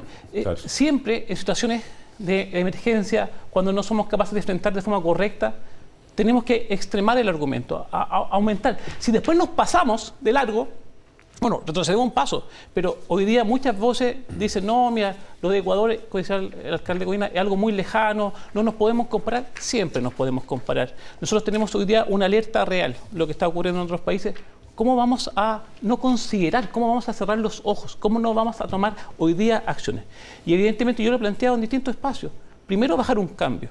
No puede ser que las autoridades políticas de distintos sectores gastan horas y horas en criticar, en pedir renuncias, en acusaciones, que finalmente no conducen a nadie. Si algo la ciudadanía nos está diciendo a gritas es que respondamos al sentido común. Yo me reúno con organizaciones toda la semana y la gente sale a las 4 de la mañana a tomar la micro y son asaltadas en el paradero, cuando se suben a la micro, cuando llegan. O sea, esa sensación de no saber si vas a llegar a la casa después de la pega es una realidad. Entonces, no podemos condenar a la gente a su suerte, que resuelvan. La primera obligación del Estado, a cualquier nivel, es garantizar la seguridad. No lo estamos haciendo. Y es por eso que apuremos el tranco muchas veces. No, más recursos, más proyectos de ley.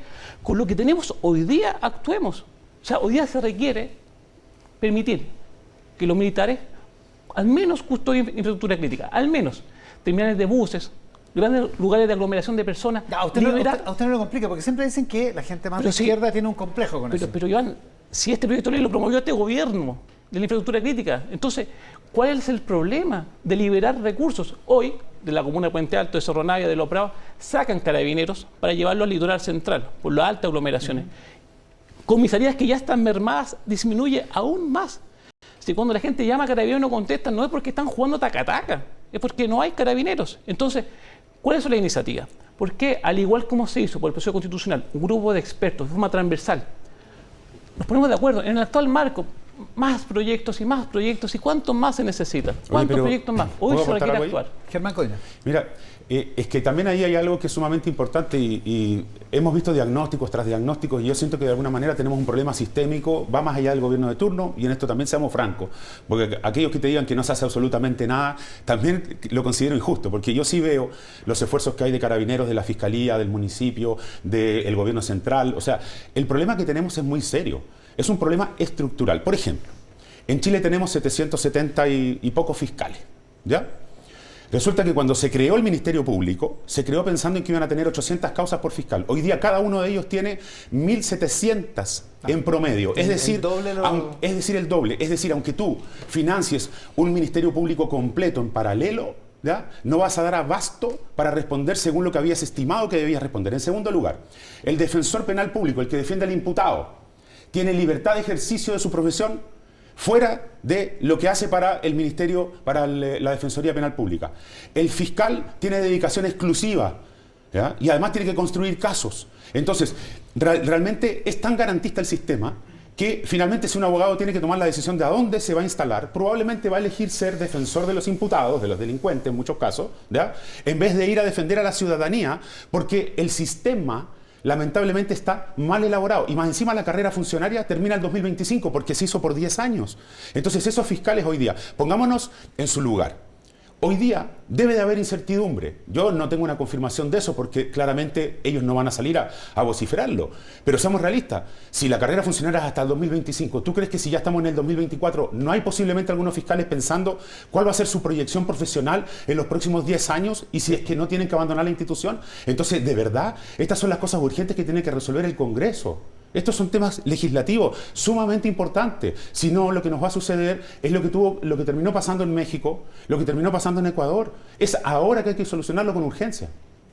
¿Mauro? Oye, pero para eso, primero, de verdad, bajemos un cambio, tomemos acuerdo, avancemos urgente, gastemos el financiamiento. O sea, ¿cómo es posible que en seguridad nos demoremos la vida en tener mayores medidas de seguridad para los funcionarios, pero también para los ciudadanos? Entonces, de verdad que no se percibe la urgencia. Los narcos no van por mercado público a comprar armas. Nos piden 3 cotizaciones, las adquieren en el instante. Y el Estado se demora 1 año, incluso 2, para adquirir equipamiento para la policía, para los carabineros, para el equipo de inteligencia. Eso no puede ser. Por eso, infraestructura crítica. Segundo paso, un estado de excepción acotado, que permita agilizar el gasto público. Si el presupuesto aumentó, la última discusión legislativa aumentó como no había aumentado nunca. Entonces, una especie como de alerta sanitaria, un símil de la alerta sanitaria. Hoy tenemos una situación de emergencia. Actuemos en conformidad, no podemos estar actuando como en normalidad, de verdad. Con transparencia, revisando, enviando a la Contraloría, lo que tú quieras. Pero no podemos estar enfrentando la mayor crisis de seguridad que hemos enfrentado como país hoy día como si tuviésemos normalidad. ¿Le suena la idea de un estado de emergencia acotado? ¿Con fines presupuestarios, por ejemplo? Yo creo que la línea, probablemente, a ver, lo mencioné también cuando salió la idea del estado de emergencia. El estado de emergencia es bueno en el sentido administrativo, que te permite justamente acelerar procesos. Porque sí me parece escandaloso que cuando se anuncia el Calle Sin Violencia, en cuanto, por ejemplo, a traspasar recursos a los municipios para hacer inversión, resulta que la mayoría de los municipios no ha recibido los recursos porque los proyectos van y vienen, porque hay que cambiarle una coma, en el fondo la permisología de la inversión en seguridad, ¿ya? Sin embargo, también hay que reconocer que había otros parámetros del Calle Sin Violencia, por ejemplo, los patrullajes, y esos patrullajes sí se han estado realizando.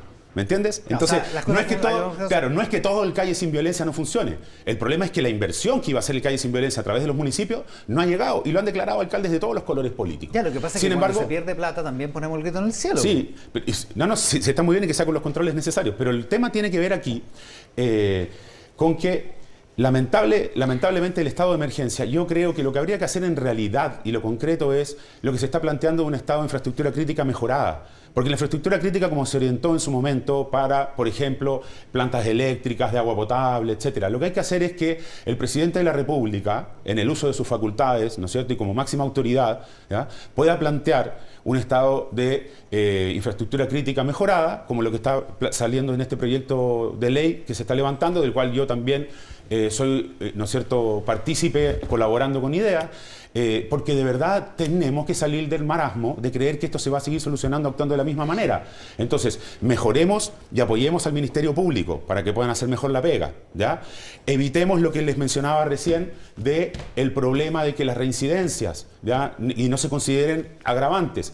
Porque otra de las cosas que he dicho es, ¿por qué por 2 años, por ejemplo, no se hace un proyecto ahora ya para quitarle la discrecionalidad a los tribunales para estar considerando atenuantes frente a ciertos delitos?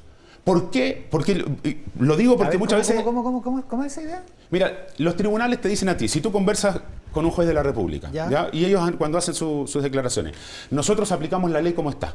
Claro. ¿Sí? ¿Ya? Una de las facultades que tienen, discrecionales, que evalúan según los antecedentes, ¿ya?, es razonable, para Estado de Derecho, jueces, para claro. eso es el Estado de Derecho, ¿ya?, pues, normal, en una circunstancia normal, pero ya estamos entrando en una emergencia de seguridad. Yo digo que lo que habría que hacer es restringir la discrecionalidad que puedan tener esos jueces mientras se soluciona la crisis, no sé, 2 años, para considerar frente a ciertos delitos atenuantes, delitos graves, delitos violentos, de sangre, etcétera. ¿Me entiendes o no? Entonces, ¿Para el efecto de establecer medidas cautelares o para...? Medidas cautelares, por ejemplo. ¿Ya? Entonces, ¿por qué lo menciono? Porque de verdad que lo que creo que hay que hacer es restringir al mínimo la posibilidad de que el delincuente eluda la justicia. Es escandaloso que hoy día muchas comisarías de Chile reporten en los stop, que son reuniones mensuales entre los comisarios, el gobierno, los alcaldes, que el 100% de los detenidos ya habían sido detenidos con anterioridad y que tenían antecedentes. Es decir, señores, el sistema de condena hace agua y eso hay que modificarlo. Ya, pero, esto no es eso. Efectivamente, se puede mejorar cualquier norma, por cierto, pero si el Congreso fue capaz en horas, ¿se acuerdan cuando la democracia cristiana incluyó mal a candidatos al Congreso? Sí, hace como 20 años. En horas 2001. son capaces de sacar una ley. ¿Qué más? O sea, hoy día estamos viendo una niña de 10 años muerta. ¿Cuántos niños? ¿Es cuando sean nuestros hijos? ¿Cuando sean hijos de diputados, hijos de alcaldes? ¿Qué estamos esperando, de verdad? Porque si una niña de Maipú tiene menos peso, entonces, de verdad, ¿yo qué quiero pedir? El Congreso tiene las posibilidades, el legislador, el Ejecutivo. Basta por la pelea, chicas, porque esto no da para más. ¿Pero usted estaría de acuerdo en restringir las facultades de los jueces, por ejemplo? Los jueces solo obran en base a lo que pueden hacer. Y, evidentemente, seguir metiendo gente a las cárceles. Iván, hoy día se requieren 7 cárceles adicionales solo para que puedan existir los actuales presos.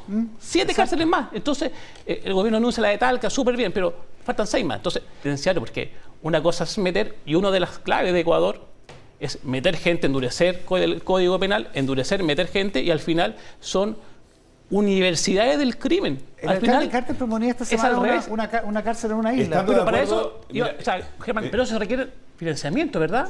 Sí, pero solamente déjame para que la gente también entienda como una especie de confrontación de también algunas posturas. Mira, estoy de acuerdo. ¿Sabes cuál es el problema?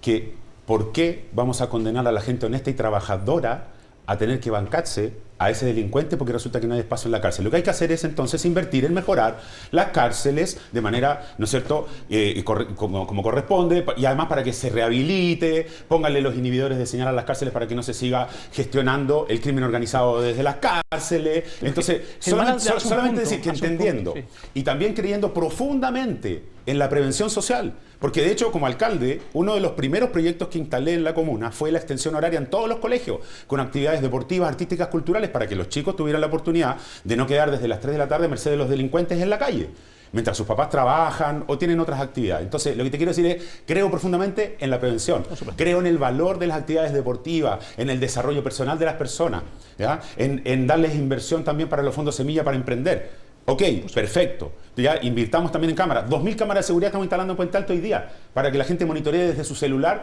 si ve algo riesgoso cerca de su casa. Entonces, ¿qué te quiero decir?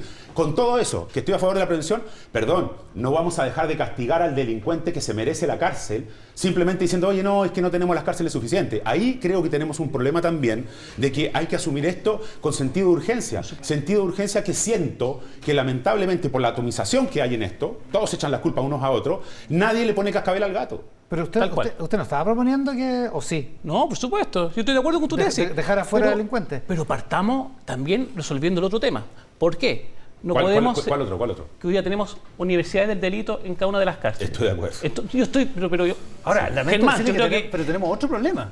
Tenemos más presos que nunca, hay muchas más prisiones preventivas, hay muchos extranjeros presos y la crisis de seguridad sigue igual, digamos. Así es. Entonces, ¿será la solución? Parece que no, digamos. Mira, a los problemas complejos no hay una sola solución, ¿verdad? Sino que hay que ir buscando varias. Pero tenemos que actuar y de verdad asumir con la mayor gravedad posible. Yo creo que esa sensación de urgencia, cuando tengo un paciente que se está desangrando, tengo que actuar en ese momento. No puedo estar cambiando de cirujano a cada rato, tengo que actuar rápido, contener la hemorragia, salvar la vida. Y yo creo que nuestro país, que estoy seguro que toda la gente que está acá y la gente que está en sus hogares, ama. Y queremos cuidar, efectivamente no estamos a la altura. Las autoridades públicas hoy día no estamos a la altura del desafío y por eso que se requiere de verdad entenderlo con humildad, dejar la soberbia, la mezquindad que estamos actuando. Y me sumo a, yo creo que no hemos sido capaces de hacer lo suficiente. Logramos erradicar una casa narco. Yo llevo 7 años de alcalde, no lo pude hacer antes. Pero se requiere decisión, actuar con urgencia, con sentido de realidad, y eso no lo estamos haciendo como país.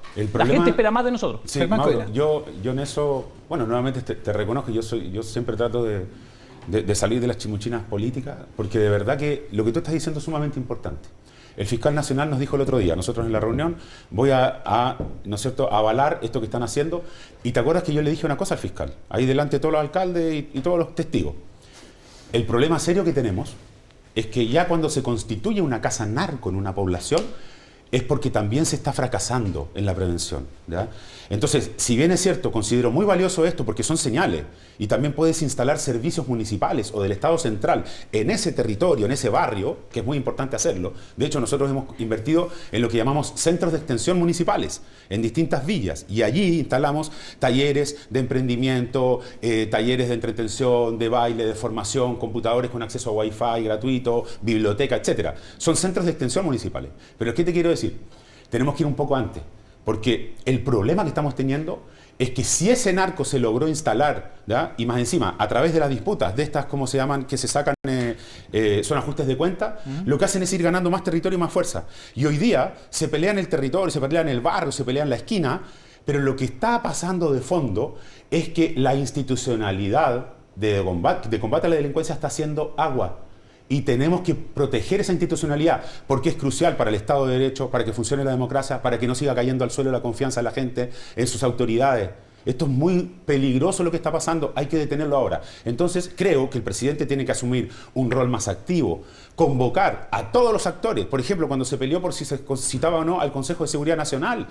¿Cuál es el problema de citar a un consejo donde vas a tener por fin al presidente de la Corte Suprema presente? ¿Ya? Porque acuérdate, cuando yo era presidente de la Asociación Chilena de Municipalidades y pedí un cónclave de las instituciones, me dijeron no, pero el Poder Judicial no.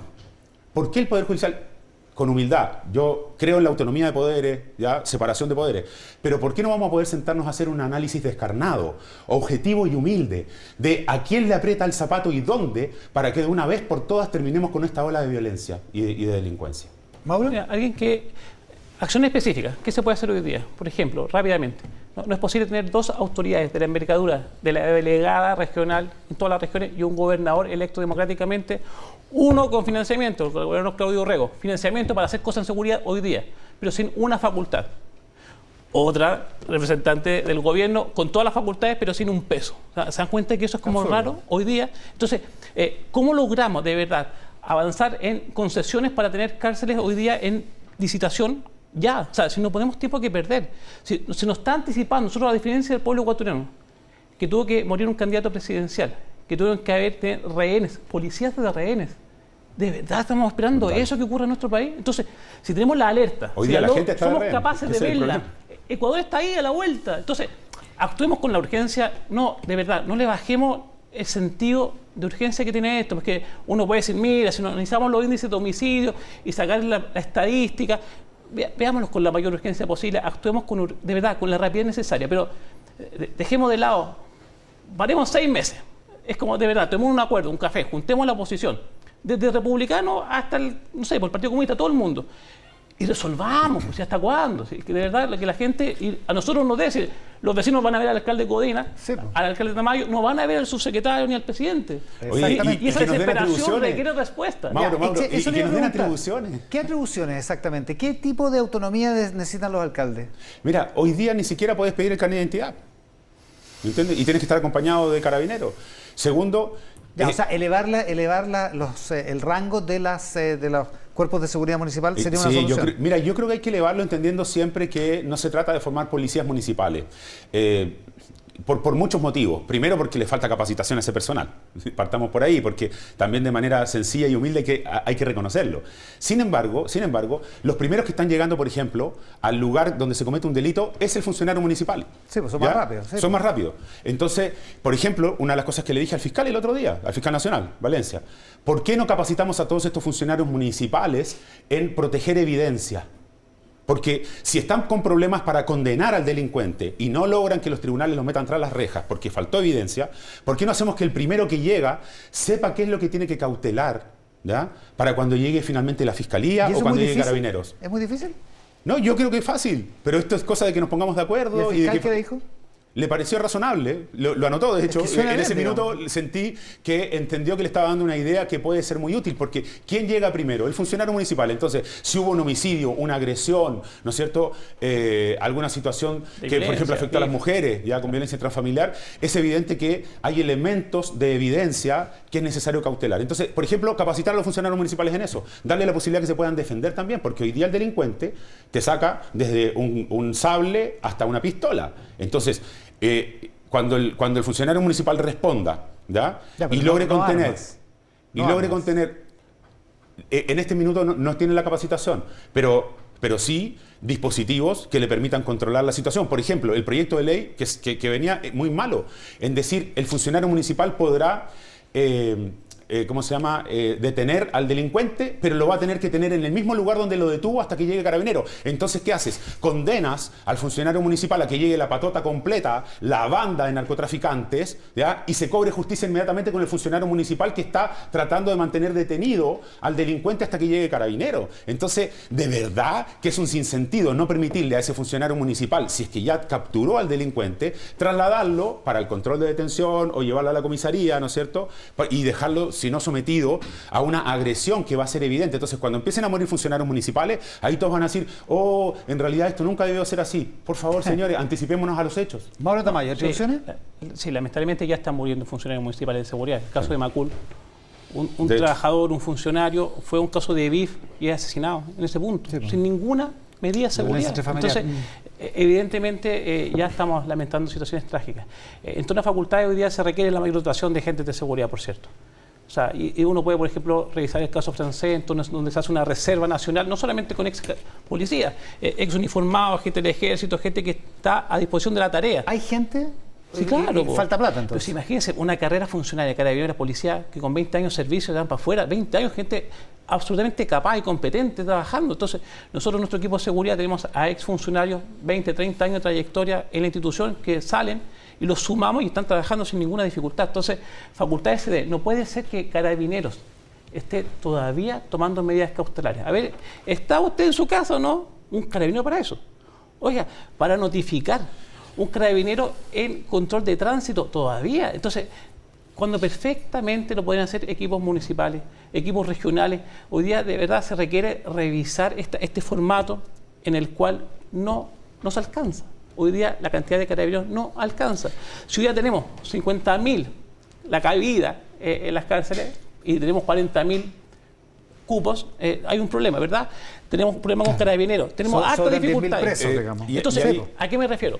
Por cierto, Germán, para que quede claridad, no estoy diciendo, no, entonces no vamos a meter nadie más preso, por cierto que tiene las cárceles. No, Pero sí. la buena noticia que se comunicó hace poquito de la expulsión Los migrantes, por cierto, que vienen a trabajar, los profesionales, muchos profesionales de ellos que sostienen la atención primaria en nuestro país, bienvenidos sean, ¿verdad? Pero aquellos delincuentes tienen que ser expulsados rápidamente y ahí apurar el tranco. ¿Cuánta gente hoy día está en prisión que perfectamente podrían ser expulsados de forma administrativa? Entonces, se requiere tomar varias medidas, no es una sola, por cierto, pero sin duda con un tono que permita el diálogo. Y estoy seguro que... Por eso no hay que descalificar, yo trato de no descalificar. Si tuviésemos más autoridades, como Germán Codina en el Congreso, si tuviésemos más autoridades que fuesen capaces de escuchar, porque cuando Germán, siendo súper honesto, está acá conmigo, fue presidente de la Asociación Chilena, en el estallido social, fuimos a La Moneda a dejar una carta sin esperar que nos recibiera nadie, fuimos con puntos claros y pudimos llegar a acuerdos para tratar de resolver los problemas. Sí. Si hoy día existen autoridades que tienen ese talante, ¿por qué no son escuchados? Y el concepto también que tratamos de instalar, que es la misma seguridad para todos, sin importar la zona del territorio en que te instales. Y déjame solamente, porque entiendo que están cortos de tiempo, si puedo. Germán, mira, por favor. Aquí hay algo que nosotros, también Mauro y también otros alcaldes, construimos. Y es la necesidad de tener un estándar de respuesta desde el Estado para todos, y no que solamente aquellas comunas que tienen más recursos, por ejemplo, y pueden tener 300 vehículos de seguridad, ¿ya? Tengan o más cámaras de seguridad o le puedan dar más recursos a los comités de vigilancia. Lo que nosotros estamos planteando, por ejemplo, es que se establezcan esos estándares mínimos de patrullajes, de dotación de policías, de respuesta desde, ¿no es cierto?, todas las instituciones, para que no exista desigualdad en el combate a la delincuencia, que es algo fundamental. Tienes hoy día municipios que no pueden cambiar su planta municipal si no es cada 8 años. Pero la delincuencia, el problema es hoy día. Necesitamos cambiar esas plantas municipales para poder contratar más radiopatrullas, para poder contratar más funcionarios que van a estar, por ejemplo, resguardando una plaza. Y resulta que la ley, ¿qué te dice? Solo puedes modificarlo cada 8 años. Entonces vamos a esperar 8 años para tener más personal en seguridad. Entonces, de verdad que hay una serie de problemas que son tragicómicos, pero se debieran solucionar con sentido de urgencia de una vez por todas. Eso es lo que yo terminé diciendo, que en esta actividad que hicimos en Cerro Navia, que logramos comunicar el 1 de enero, para que la comunidad, la sociedad conociera que es posible quitar un espacio dedicado al tráfico de drogas por generaciones y ser un punto seguro. Estoy seguro que en la medida que los fiscales en Puente Alto pueden hacer lo mismo, el municipio va a poder avanzar en eso, también en Los Espejos, también en Temuco y otras comunas que estaban. Hoy se requiere actuar con decisión. Las autoridades que podemos tomar decisiones, tomémoslas. No posterguemos por distintas razones. Hay que actuar con urgencia. Dos temas que son relevantes. No cabe duda que los municipios son fundamentales, pero al mismo tiempo enfrentan problemas de corrupción. Solo esta semana hemos visto el problema en la comuna de Las Condes, la querella con la exalcaldesa de Maipú, el allanamiento de la casa de la municipalidad en Coronel, alcaldes de distintos signos. ¿Cómo están afrontando eso y qué perjuicios trae justo cuando estamos en año de elecciones municipales, Pablo? La corrupción tiene que ser condenada. No es aceptable, no es tolerable. Yo siempre he planteado que cualquier autoridad, independientemente de su cargo, que sea condenada por corrupción, debe estar impedida a perpetuidad de cualquier espacio público, de desempeño, de verdad. O sea, la gente, cuando fue el estallido social, una de las razones es por la corrupción, los abusos, la desigualdad en dotación de carabineros, de recursos para poder tener más seguridad y otros bienes y servicios. En Cerro Navia no tenemos todavía un supermercado, no tenemos una notaría, estamos trabajando e intentando convencer a los actores privados de poder llegar. Pero esa desigualdad es dolorosa. Es dolorosa cuando transitas por calles, cuando hay un abandono. El gobierno regional, por ejemplo, y quiero reconocer al gobernador Orrego, logró generar en los últimos 2 años la inversión más grande en la historia de Cerro Navia, porque entiende que hay una desigualdad estructural que se debe revertir, pero eso no todos lo estamos entendiendo. Y si seguimos sosteniendo un modelo que reproduce tanta desigualdad, no solamente vamos a estar condenados a la inseguridad, sino que también vamos a estar condenados a revivir estallido social en el futuro. A propósito del escándalo de horas extras en Las Condes, la alcaldesa Matei decía esta semana, Germán, que a ella también le ha costado, que son cosas que vienen de antes y que son muy difíciles de erradicar. Mira, yo creo que efectivamente existen prácticas institucionales que hay que modificar. Yo creo que hay que ser implacable contra la corrupción, sea de donde sea. Por ejemplo, yo he planteado muchas veces, y no sé por qué esto no pasa, ¿ya? Parece que hay intereses creados. Por ejemplo, que las cuentas corrientes estén a disposición de un comité que revise las cuentas corrientes de autoridades electas por sufragio popular, del color que sean, también de autoridades que tienen que combatir la delincuencia, porque no sea que después nos vayamos a encontrar en un futuro que pasaban cosas o con quien tenía que condenar, o con quien tenía que perseguir, o con quien tenía que defender, no sé, ¿ya? Entonces, me parece fundamental. Lo otro, el test famoso de pelo debería ser obligatorio cada 6 meses, ¿ya? Porque no puede ser que si tú tienes autoridades que tienen que combatir al narco, no sepas si es que no están sometidas al consumo de drogas. Porque el consumo de drogas somete a la persona, claro, ya lo hace dependiente. Entonces, me parece insólito que por un lado y otro traten de eludir y escabullirse de que estos sean normas que se establezcan de manera general para todos sin importar los colores políticos. Ahora, sobre eso, sobre la corrupción, ¿qué se puede hacer? Nosotros, ¿qué hicimos? Fuimos una unidad común en Chile que logramos disolver la corporación municipal. Los casos de Vitacura, que fueron tan notorios, las corporaciones que se tratan como empresas privadas disueltas. Hoy día la salud está en el municipio, la educación está en el Estado, se acabó. También acabamos, por ejemplo, hace un año y medio atrás, firmar un convenio con la Contraloría. Todas las licitaciones importantes de la comuna pasan por la revisión exhaustiva, tanto las bases de licitación, los contratos, las adjudicaciones, por la Contraloría General de la República. O sea, se pueden ejercer controles porque la corrupción está a la vuelta y daña severamente la institución. Ya, y lo último, ¿cómo entiende la gente, Germán, que pasen cosas como la que está protagonizando usted con el senador Manuel José Sandón, por quién va a ser candidato para la próxima elección municipal en Puente Alto? Mire, yo la verdad es que durante esta semana lo único que he hecho es defender no solo la honra, sino también hablar de la tremenda capacidad que tiene alguien como Carla Rubilar, una mujer que es multifacética, que tiene tremenda trayectoria, que además de todo como doctora sigue haciendo clases en la universidad.